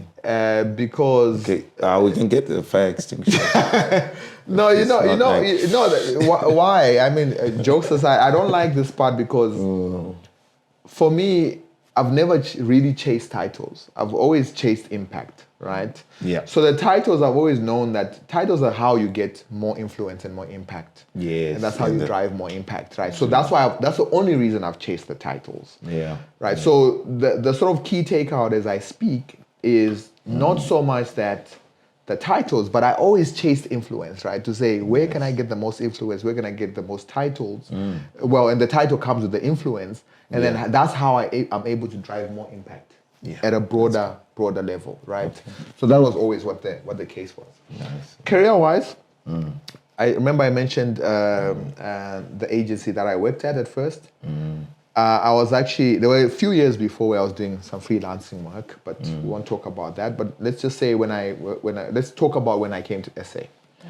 So the first role I had was like junior PHP developer. So it's basically... Oh no, hold on. You mentioned something about when you came to, you said Cape Town, right? Yeah. Oh yeah, so let's start Cape there. Town, Let's start there. Yeah, let's start. This guy said he Cape Town. Okay, yeah. Oh yeah, then we'll quickly also jump onto that. You mentioned you also had some odd jobs. This is a guy that's coming from distinctions, like we can't put. I had 17 distinctions. Like this is not enough. I'll have to put. I had feet 17 out distinctions, which was A pluses. Like, and then I had They Bs. failed to get more pluses for you. Right? And I had Bs. Right. So this guy is coming in and it's got different countries and all that stuff. And then you come in here. So you probably had the expectations that because I'm also brilliant in certain areas, I need to get somewhere. And then what do you come in, you get? So I came in, my first, I'll talk about the formal job later. Yeah. But the first gig that I got was lifting glasses at a construction site for Century City. I think they were building apartments or office buildings. I can't just remember. No. But I think it was an office building. Okay. So I was actually a glass fitter. That's where this DIY comes. Yes, so I was actually a glass fitter, but I wasn't the one doing the glass fitting. Yes. I was actually just helping. I was like a handyman on site. Oh, nice. So I was just helping, carrying the glass, really thick, like 12 millimeter, 15 millimeter glasses. Nice. That you'd carry like upstairs, maybe like 5-6 stories up. And this is not glass that is like flexible, durable. Literally, if it breaks, it explodes. So it was like, you know what I mean? It was one of those, right? Risky. Yeah, very, very risky. So imagine you're carrying like maybe these pieces of glass, maybe like 10, 15, 20 pieces up like 5, 10, 15 flights of stairs. And then, you have to put them down in a certain way. You can't just drop them and you're tired, right? And you're doing this for like a week, 2-3 weeks on end, right? So that was my first job, glass type of fitter, right? Okay. And then I was doing painting. Those were days that, painting, DIY, different things, right? So I had a lot of odd jobs, and that happened for about 6 months whilst I was in Cape Town. So some jobs were cleaning jobs, sweeping floors, and anything that you can do to get food on the table. Yes, yeah. So those were my first gigs. So let's just bundle that as the school fees jobs, right? Definitely. And then I left Cape Town, and then I moved to Mpumalanga, right? And then that's where I got my first job as a waiter. I'd never waited tables in my life. Oh, nice. And that is probably one of the best jobs I've ever had. Oh. Yes. Because it taught me a lot about customer experience. That's fine. I understand why you're saying it's the best job. No, it's one of the best. Bro, try serving people food. Yes. And they're like hungry, right? Yes. Dealing with hungry people, that's a different breed. Because that's when their real personality comes out. Yes. When people are angry or hangry, that's when their real them comes out. So now imagine you're there. I've never worked in the hospitality space or the food space. And there's something that you call in the restaurant circles. I'm sure there's probably somebody who's going to watch this who's waited tables before. Okay. It's called spinning. That's when the amount of orders and the tables that you need to service and the orders, there's a correlation between delivery. So you're not delivering at the pace at which you're supposed to be. Oh. So now you don't know. Because you remember it's first come, first serve type of thing. Okay. So now the way you place the orders is how you have to serve the people. Yeah. So if you came in now and another person comes in 30 minutes later, I can't serve that person who came in 30 minutes later. If I do, it's going to make you feel some type of way. Because that then affects me. So now I, as the person who's serving you as your server, I might start spinning where I don't know who came in when. So now I don't know. So that's a spinning. Yeah, you're spinning. You're not going anywhere. You're not delivering the value that you're supposed to, and that impacts your tips, and you can get reported, right? So one thing that I learned about that is there's a few actually nuggets that I learned there. I learned a lot about customer experience. That's important. How do you keep people happy, even when you've messed up? Oh, yes. So one thing I used to do, and my former employers, if they see this, I'm sorry, but I used to give away a lot of free sauces and free chips. Or just to manage things that I can control. You see what I'm saying? Yes. To manage expectations, I'll give them free sauces. I'll be like, guys, sauces on the house, on me. You see what I'm saying? Because those are the things that they couldn't really account for. Because they come in like big plastic bags. You're not going to measure how many cups Yeah. and there's spillage and there's, I'm going to give that stuff away for free, right? So I learned to manage and the power of what you call reciprocity. When I give you something, you give me something back. Yeah. Right? So one lesson that I learned is how to manage people's emotions. So when I mess up, I'm very conversational, I make jokes, and I apologize. Yes. And I sometimes apologize with a token of, Yeah. So that's the one thing. And then you keep the brand and Yes, vision and on top. diffusing situations. That's one thing that I learned, Yes. right? The second thing that I learned, right, was managing your capacity and maximizing your return. Oh, okay. So by that I mean, because so maybe before I get to that point, put a pin in that one. The second thing that I learned is feedback is key. Yeah. Yeah. Right? So sometimes I would serve tables that they're great. They like me, and I learned to read people. So there's some people who just come there, they just want to eat. They don't want to talk to you. They don't want you to chat with them. They just want to eat. You leave them alone, So I learned how to profile. Some people want to chat. They actually want to have a conversation with you. Yes. And some people want to do both. They want you to leave them alone. So you read different. So I learned how to profile and understand and read the room. That was the second lesson. So as part of that, when I read the room and I see, okay, I think my service was good. So I'll be like, look, I really don't care about the tip. You can tip if you want. It's fine. I would appreciate it because that's how I earn a living. But if you can't tip, just go to the front desk and tell them how good my service was. So when they go to the front there, they'll go there and then they'll say, oh, Munya served us. Amazing. Wow. So guess what that did for me and my personal brand? The managers will hear, oh, Munya got 10 compliments today. They'll always give me the best section. Impact and visibility. Yeah. Right? So now Branding and advertising. Yes, branding and advertising. Because now what then happens in that situation is the guys that are what you call this? The guys that are at the front and allocating tables who always give me the busiest section. Oh. Do you see what I'm saying? So now I've got the busiest section where most people want to sit. So I'm guaranteed that my sits are always going to be full. Because one, I've got the best customer experience. And the numbers say it.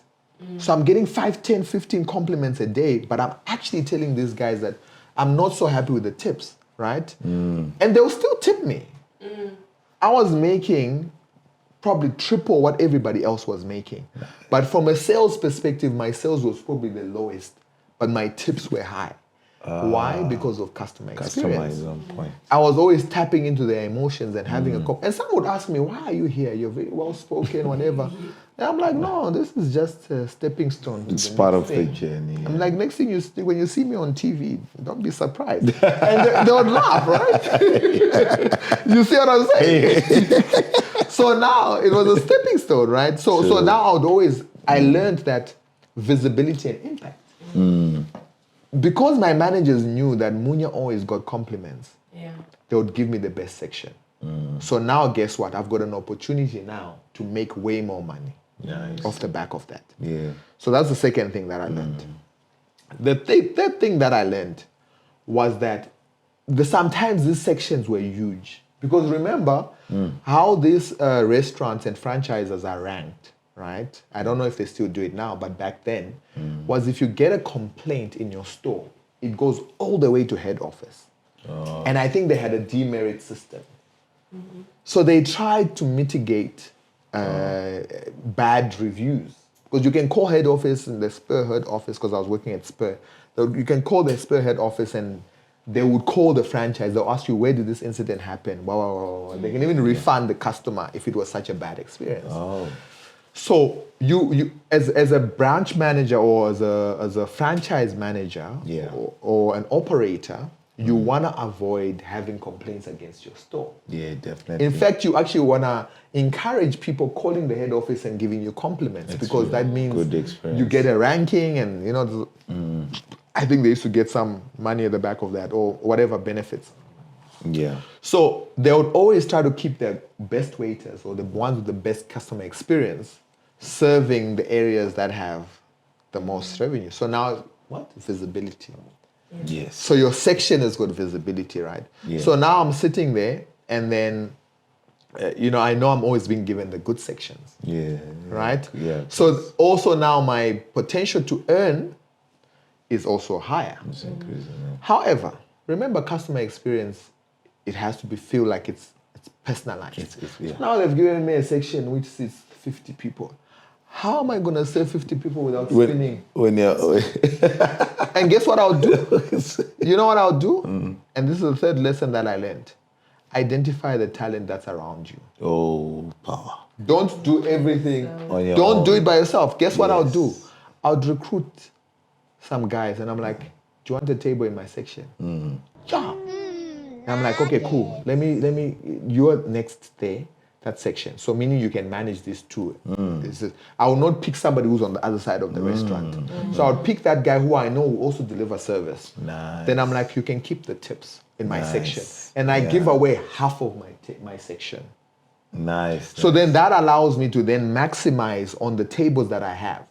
So if instead of serving 50 people, I'm only serving 25 people. Yeah, he didn't want to spin alone. And guys, like, come, let's spin together. Exactly. So now I learned how to delegate. Nice. Do you see what I'm saying? Yeah. So that was the other lesson, Wow. right? And then that whole experience probably taught me, I think the fourth, number 3 or 4, whatever. The last lesson was humility.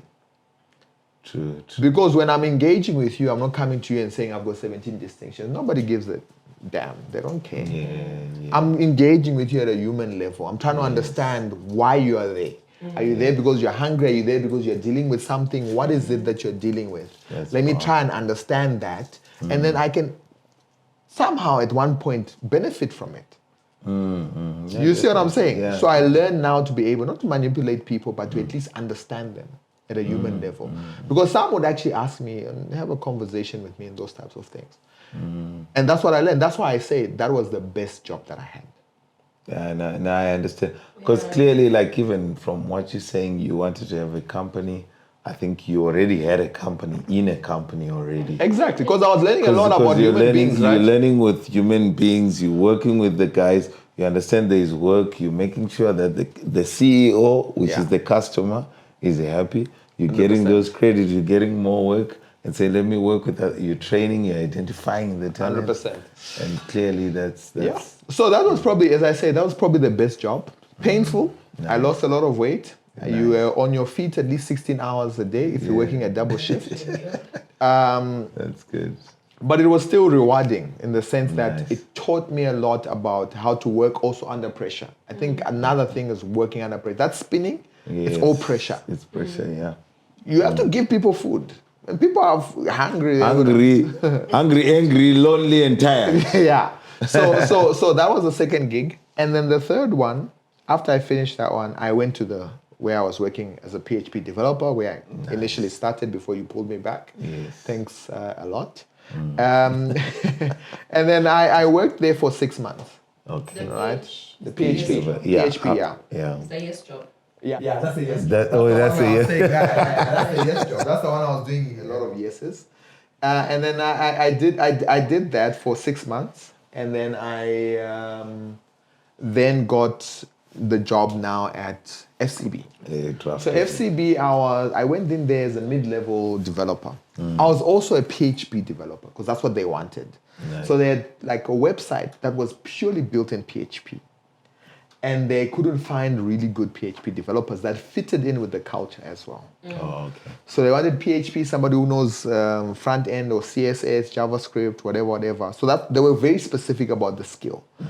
The rest of the websites that they were building, including that one, the new one that they were meant to build, was built in C#, which I didn't know as a skill. Oh, okay. I had done VB, which is similar to that. Oh, definitely. So I had to learn C# on the job whilst I was being a PHP developer. So that's another thing around position yourself. Because I knew once they discontinue this website, they're going to fire me.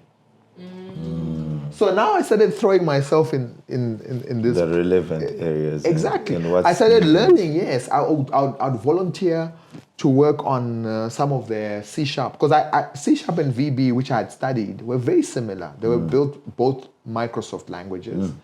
So I learned, I was like, okay, let me position myself. I don't want to be redundant here. Because once they rebuild this website in a year, I don't have a job. And I was on contract at the time. Oh, okay. So I now started doing C# work. So for the whole year, I was doing the thing I was hired for. Yes. And I was doing learning new things. So now I started learning new skills. So by the time the website, what I did is I did a lot of automation on that platform. So things that used to take them, like they used to load new, it was actually one of the Hino website, Hino, the trucks. Because Toyota was one of the clients at the time.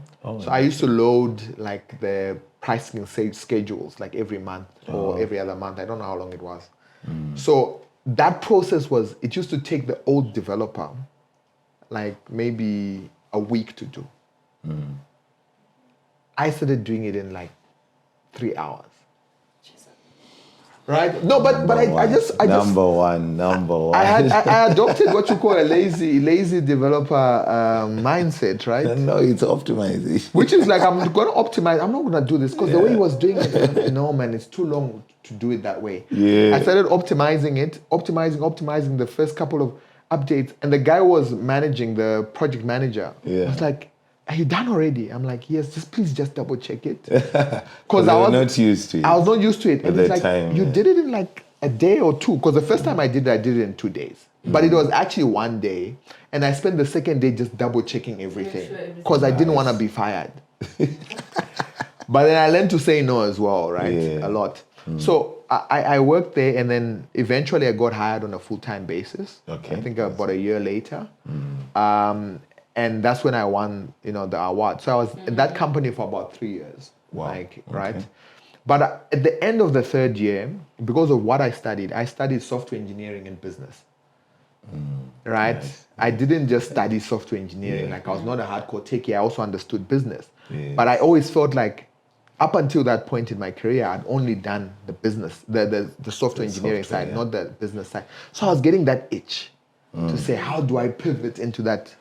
Oh, yes, what you've learned. Yeah. So now I started within the organization, I'm looking, okay, what can I do I don't want to lose my technical skills, but I also still want to do the business side of things. And I didn't know what that looked like.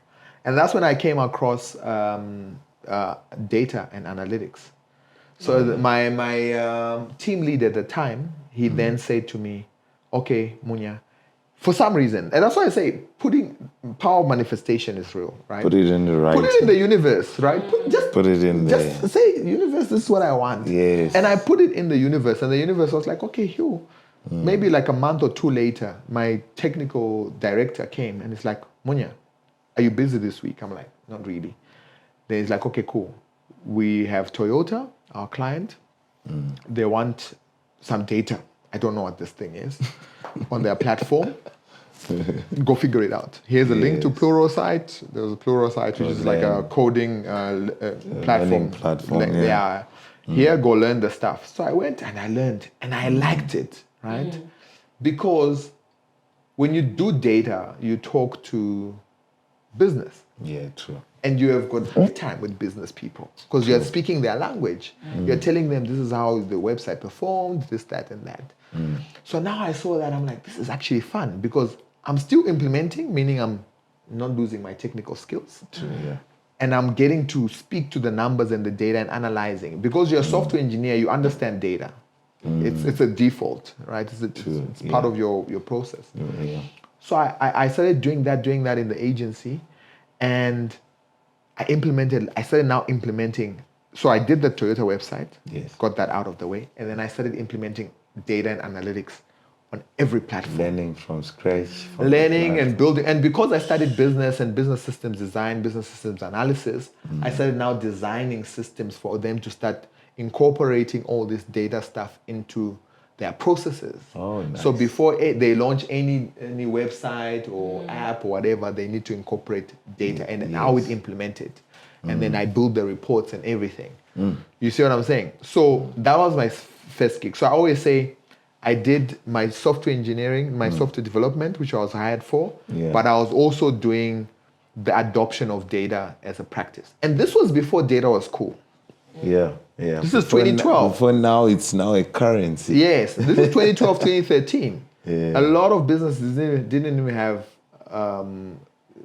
data tracking tools on their websites. Yes. Oh, yes. You see what I'm saying? So this was analytics early days. wasn't, yeah. Analytics was not a thing. Right? So I did that gig for like, for about 2 years. Okay. Because as I said, I was there around 3 years. So about a year and a half in my gig, that's when I got introduced to data and analytics. I started doing that.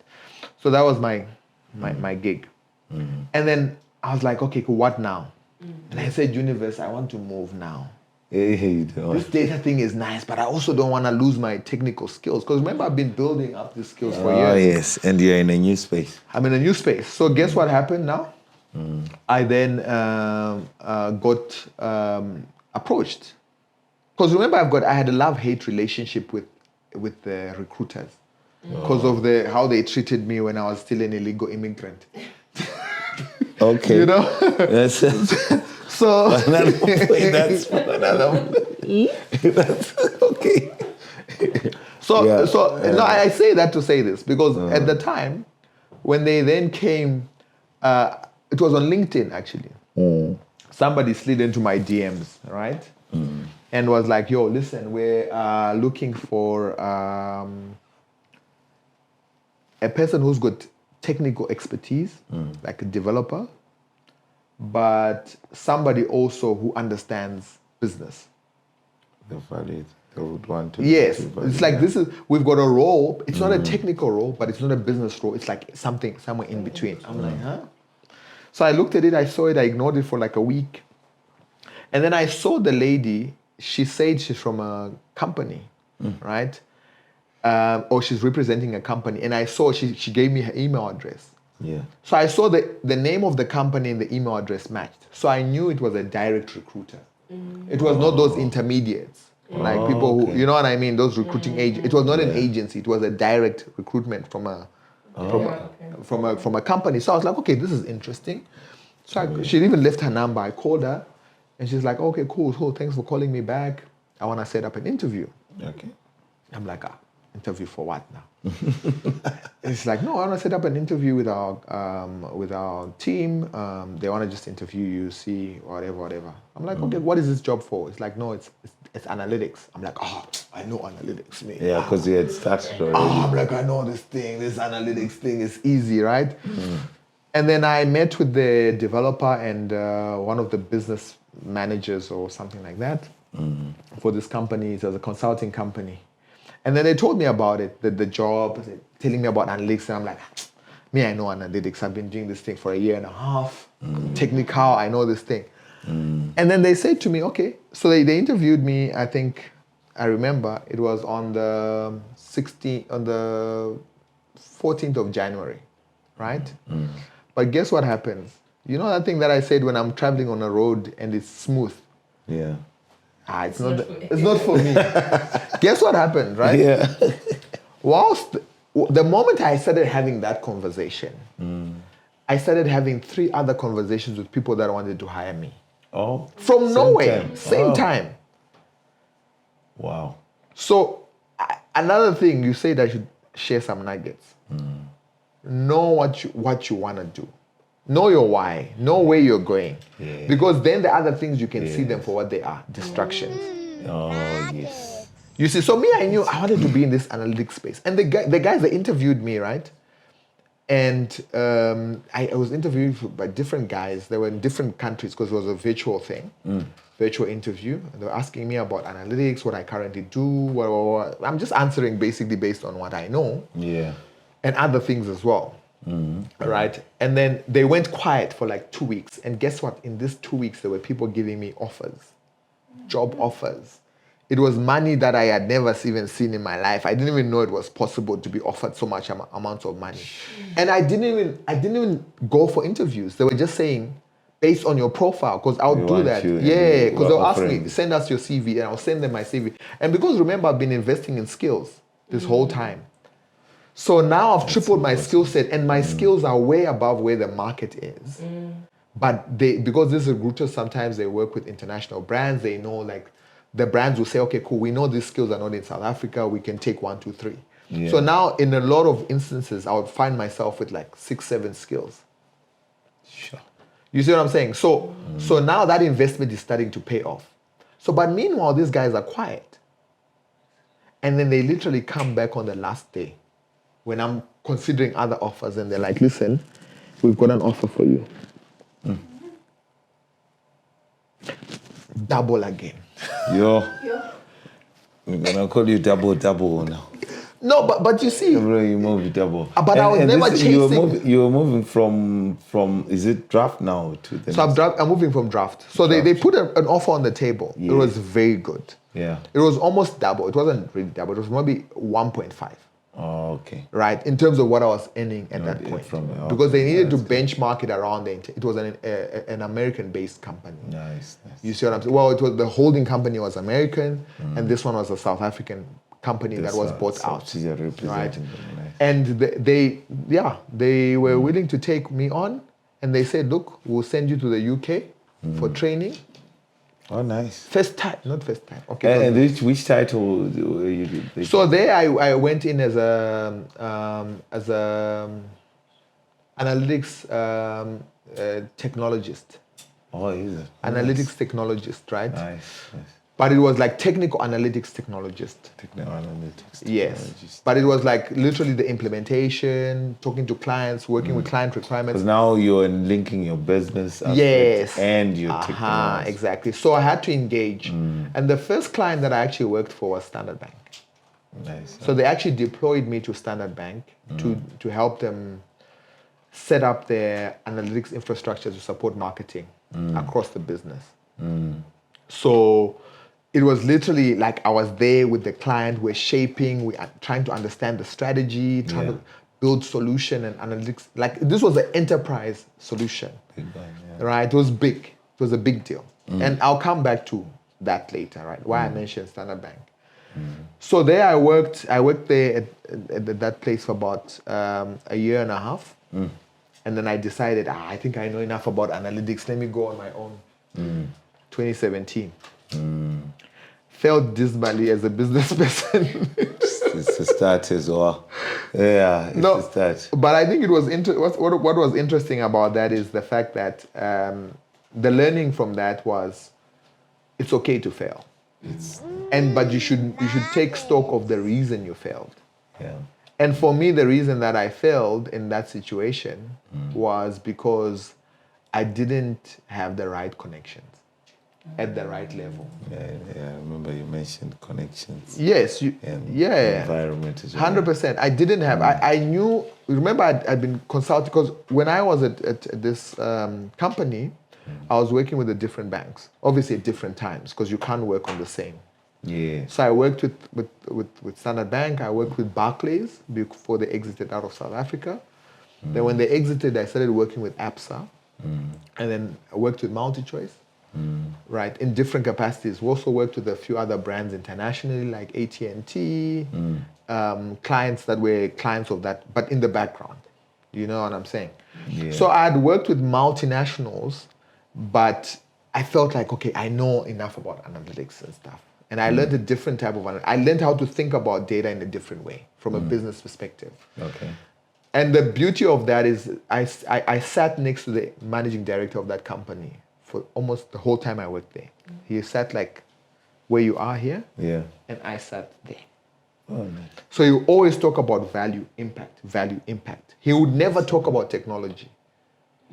Oh. So I learned now even how I speak about data, how I speak about anything that is complicated. I have to speak in business. Because remember, you're engaging with business people. True. You see what I'm saying? True. So I learned that language, the lingo, right? So I was like, okay, I'm going to try this thing on my own.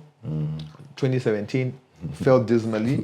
But I think it wasn't dismal in the sense that at least I learned something. I learned that I wasn't ready at the time.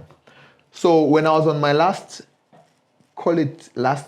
month salary, right, in terms of savings, Standard Bank then called me. And they were like, look, bro, do you want to come join us? We've got a junior position. And this is another thing, right? do not be hung up on titles. The key is just walking through the door. Once you're in the door, you're in the door. Right? So they actually called me and they're like, look, dude, we know you've worked on this thing for us as a consultant. There's this opportunity. Do you know anyone? I'm like, I'm the anyone. Just to me. I'm the guy. You see? Yeah. So I went there, and obviously I had to go through the normal processes. I had to do the interviews and everything. And then I did that. I did the interviews. And then I joined, eventually, long story short, I joined as a junior manager. Okay. So it's from this technology yes, consultant place you're going to into a managerial position in the bank. So I had never managed people like that. I'd managed people or teams. I'd managed coordinated projects.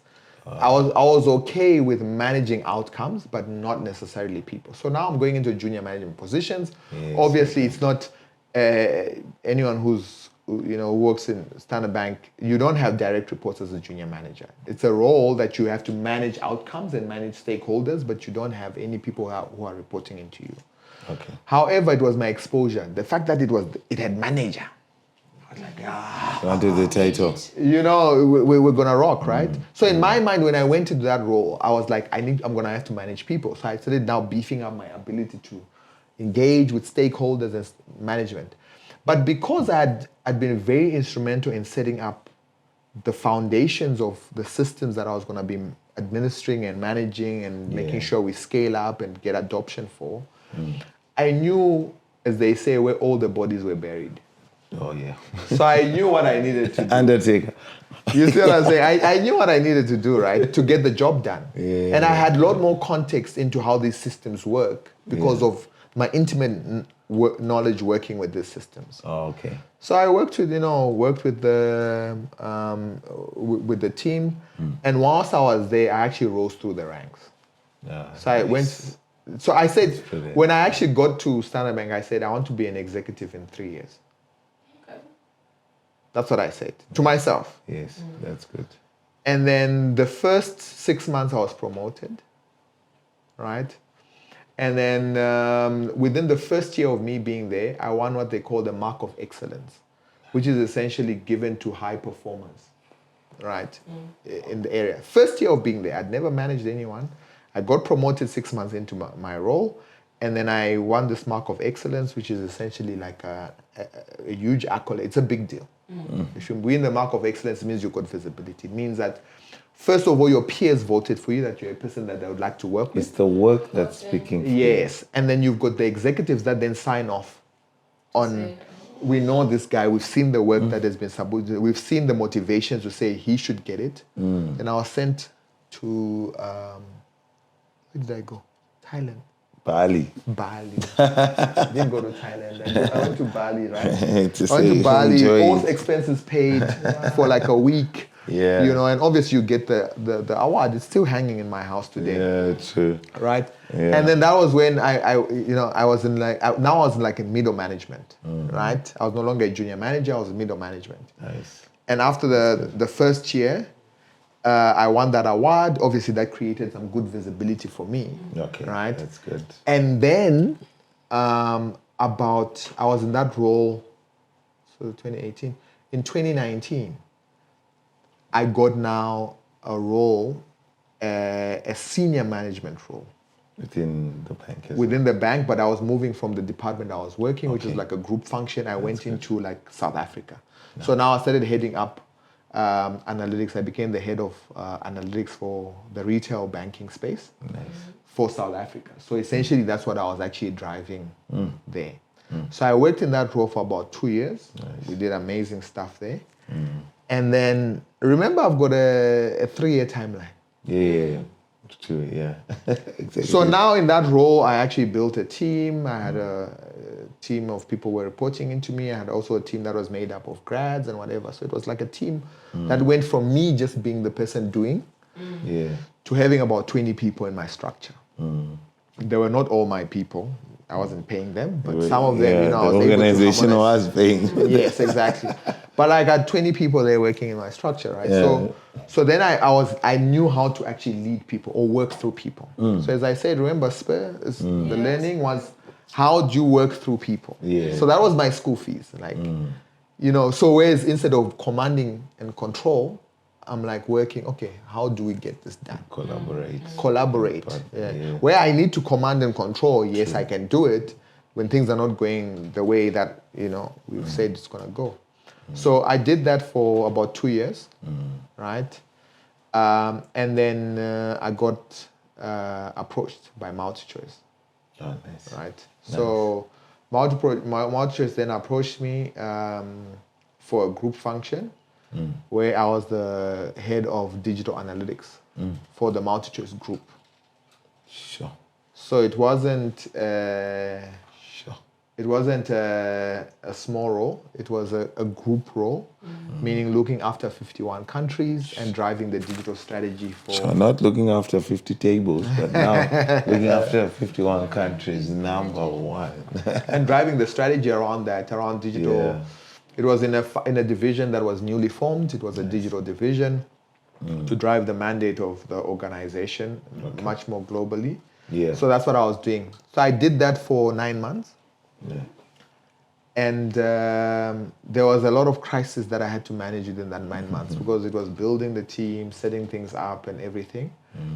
And then after 9 months of being there, I got promoted to the group executive head of digital analytics and marketing technology for the group. From waitering to group executive head. Wow.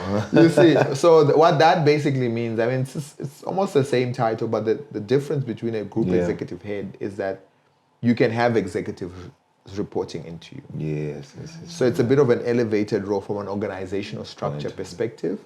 And then you can have literally entire subdivisions or sub-functions operating under you. So, part of my mandate was how do we actually drive digital and digital transformation programs across the group. Okay. Oh, cool. And then, I did that for about 2 years. Nice. You see, and then, I decided, I think I need a bit of a, this has been over, the story I've been talking is 20 years. Yeah. Compressed into 2 hours, right? Yeah. That's why we say at least he allowed us for the second and third. And fourth. Oh, no. Okay, yeah. If it gets to 200 years, we'll get to it. So I became the group executive head, did a lot of good successes. Nice. A lot of the stuff that we did was documented. I mean, if you Google my name, you see. No, we have to print it properly, but the intro it was too much. so I mean that's not even a flex, but it's just to say that align yourself with where the value is. True. And where you can drive the maximum amount of impact. Me trying to climb down the corporate ladder was never a vanity thing. It was always, I don't have enough power and control right now. How do I get to where the power and the control is? Yes. So with that role, I had mandate. I had a lot of mandate. So meaning I could drive the strategy to where I want. And ideas that I had in my head, where I was restricted in terms of the influence that I had, I could now execute. Nice. You see what I'm saying? So I did that. Late after working in that role for about 2.5 years, I decided to take a break. So now I'm kind of in my break era. And I feel like this is the stage of my life where I'm getting to give back. So I was deciding, let me just take a break and see how I can just breathe a little and reposition. Yeah, okay. And then I just also got a call, from one of the incubation hubs. Okay. Yeah, so they actually called me to become their head of skills, just helping them navigate for one of the incubation hubs that is based in Braamfontein. Nice. For me, that is a feel-good role where I get to give back. So essentially how the mandate of the incubation hub is to give access to young Black entrepreneurs or individuals that are not employed, the youth. Wow. So it's giving back to the youth. right? So equipping them with digital skills, entrepreneurial skills, and giving them access to the market as well. Work with different funders, international as well as local funders, to help just at least boost digital skills, and local governments as well, just to boost digital skills. And I think for me, it's almost like a full circle. Yeah, definitely. Do you know what I mean? Where you go and climb the corporate ladder, and now you're like, okay, cool, let's give back with impact as well. Yes. With the experience, because you're nuggets, I'm pretty much sure with that role that you took, because skills means you're dealing with young people as well. 100%. It means you're dealing with people that it's not only the skills and the competence, like the attitude aspect, it's not taught anyway. Yes. But now with your experience with these areas he's been coming from in these countries. But also I think, I think the most important thing is applied learning, right? So one of the challenges that we've seen, especially with skills in my space, a lot of the things that I learned, as I said, I used to learn from newspapers. Yes. And I'm learning where is the world going, and I'm trying to figure out where it's going. Yeah. And in a lot of instances, education institutions do what they can, but those are structures that need to move with times. There's certain checks and balances that have to happen. Sure. But if you're working in a space that is entrepreneurial in nature, you can pivot. So like right now we're talking about ChatGPT, we're talking about AI, this, that, and the other, right? Instead of waiting to build a curriculum over 3 years, I can do it fairly quickly in a couple of months. Do you know what I mean? Yeah. And then I can show impact and test it in the market quite quickly, as opposed to trying to turn a huge institution. Obviously, because the hub is affiliated with Wits University. It's probably Wits is probably one of the best universities in Africa. You know what I mean? Yeah. True. That also gives that extra sort of validity to the work that we're doing to empower these youths and train these youths. So for me, it's super exciting. I think it's a good change of pace, but I don't think it's in any way different from what I've been wanting to do, because it's been a theme throughout my career, right? Your vision. So also giving back and training and empowering people. So as I said, my thing is like what makes me smile is having impact in people's lives. Yeah. So that aligned with my vision.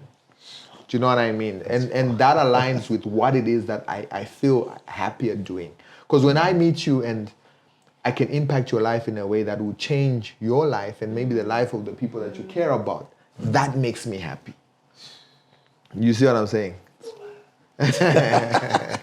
Cool, man. No, cool. Thank you, Munya. Thank you also for the time you just gave us to have a chat. Because do you have something for... No, Mina, the way I was listening as the viewer. Like, when he's talking, I'm sitting as the viewer and I'm thinking, okay, I'm 40 and I don't have anything going on, but okay, I can still do this. Like, it doesn't necessarily mean there's people going through a lot of things. There's people who have jobs, older people that have got kids. Yeah. But it doesn't mean, Okuti, that's the end of it. Yeah. Like, you just have a vision and like when you're talking about the plans, you're sitting there and you're thinking 5-year plan and you're thinking, ish, hey, that's a long time. Anxiety, crazy anxiety and stuff. That we want to hear about that more, because you know what? Yes, he was just saying it like it's, but look, 5 years and then 10 years, 5 years and 10 years, and then you think, and then things change as well, like you mentioned, and then you say, and the support structures as well, that you got in the environment and 100%. So look, there's a lot of things, and the reality of this is it's a journey, right? You orchestrate where you want to go, but you probably won't get there alone. There have been people that have been pivotal in my life that have, served as boosters. Yes. Some that have served as, hey, step on you want to jump over that wall? Here's my leg. Let me boost you. You see what I'm saying? There's people that were just there to say, hey, my guy, keep going. Move. You see what I mean? Move. There is a guy in my life that I need to give an honorable mention, right? You asked me about giving up. there is a point. I remember this time. This was 2011. I'm like, 2010 actually, before 2011. 2010, I was about to go home. I was just like, hey, maybe let me just go hit a bit of a reset button, right? And this guy said to me, my guy, if there's somebody who's going to make it in this country, it's you. Right? If there's somebody who's going to make it in this country, if I can make it in this country, you did my assignments. You know that guy, Kuda? Do you remember that guy? Yeah, I think his name was Kuda also. I think I know you. This guy said to me, if my guy, if I can make it here, you can too. Maybe even more than I. Yeah. There is no way you can give up now. True. You see, so there's, as you're saying, I like what you're saying, Kuda, around support structures. You can't go this journey alone. Yeah. If you got people that can actually say to you, okay, cool. Even if it's not even always about money. It's just about somebody telling you, keep going. It's just even the word of encouragement. Yeah, it's just a word of encouragement, just so that you know it's not as dark as it feels like. Yeah. You know what I mean? Yeah. So, yeah. No, cool, man. No, cool. Thank you, Munya. Thank you for your time. Yeah. We need at least one more. If you don't, at least two more. You can come in. It's fine. 2 more, then it will be good. But thank you, man. Thank you. This was an awesome time we had, and I really enjoyed it personally. Yeah, and for sure. I know you like a solar eclipse. But we found you, and we'll still, even in the next 2 ones, we really want. The key thing is also to share to people that are out there, to let them know that it doesn't mean where you are, that's how you're going to end. There's a lot of nuggets. We'll continue sharing them and see. But thank you. For sure. Thank you very much for Thanks, man. being with us. Cool. Sure. Enjoy all the run.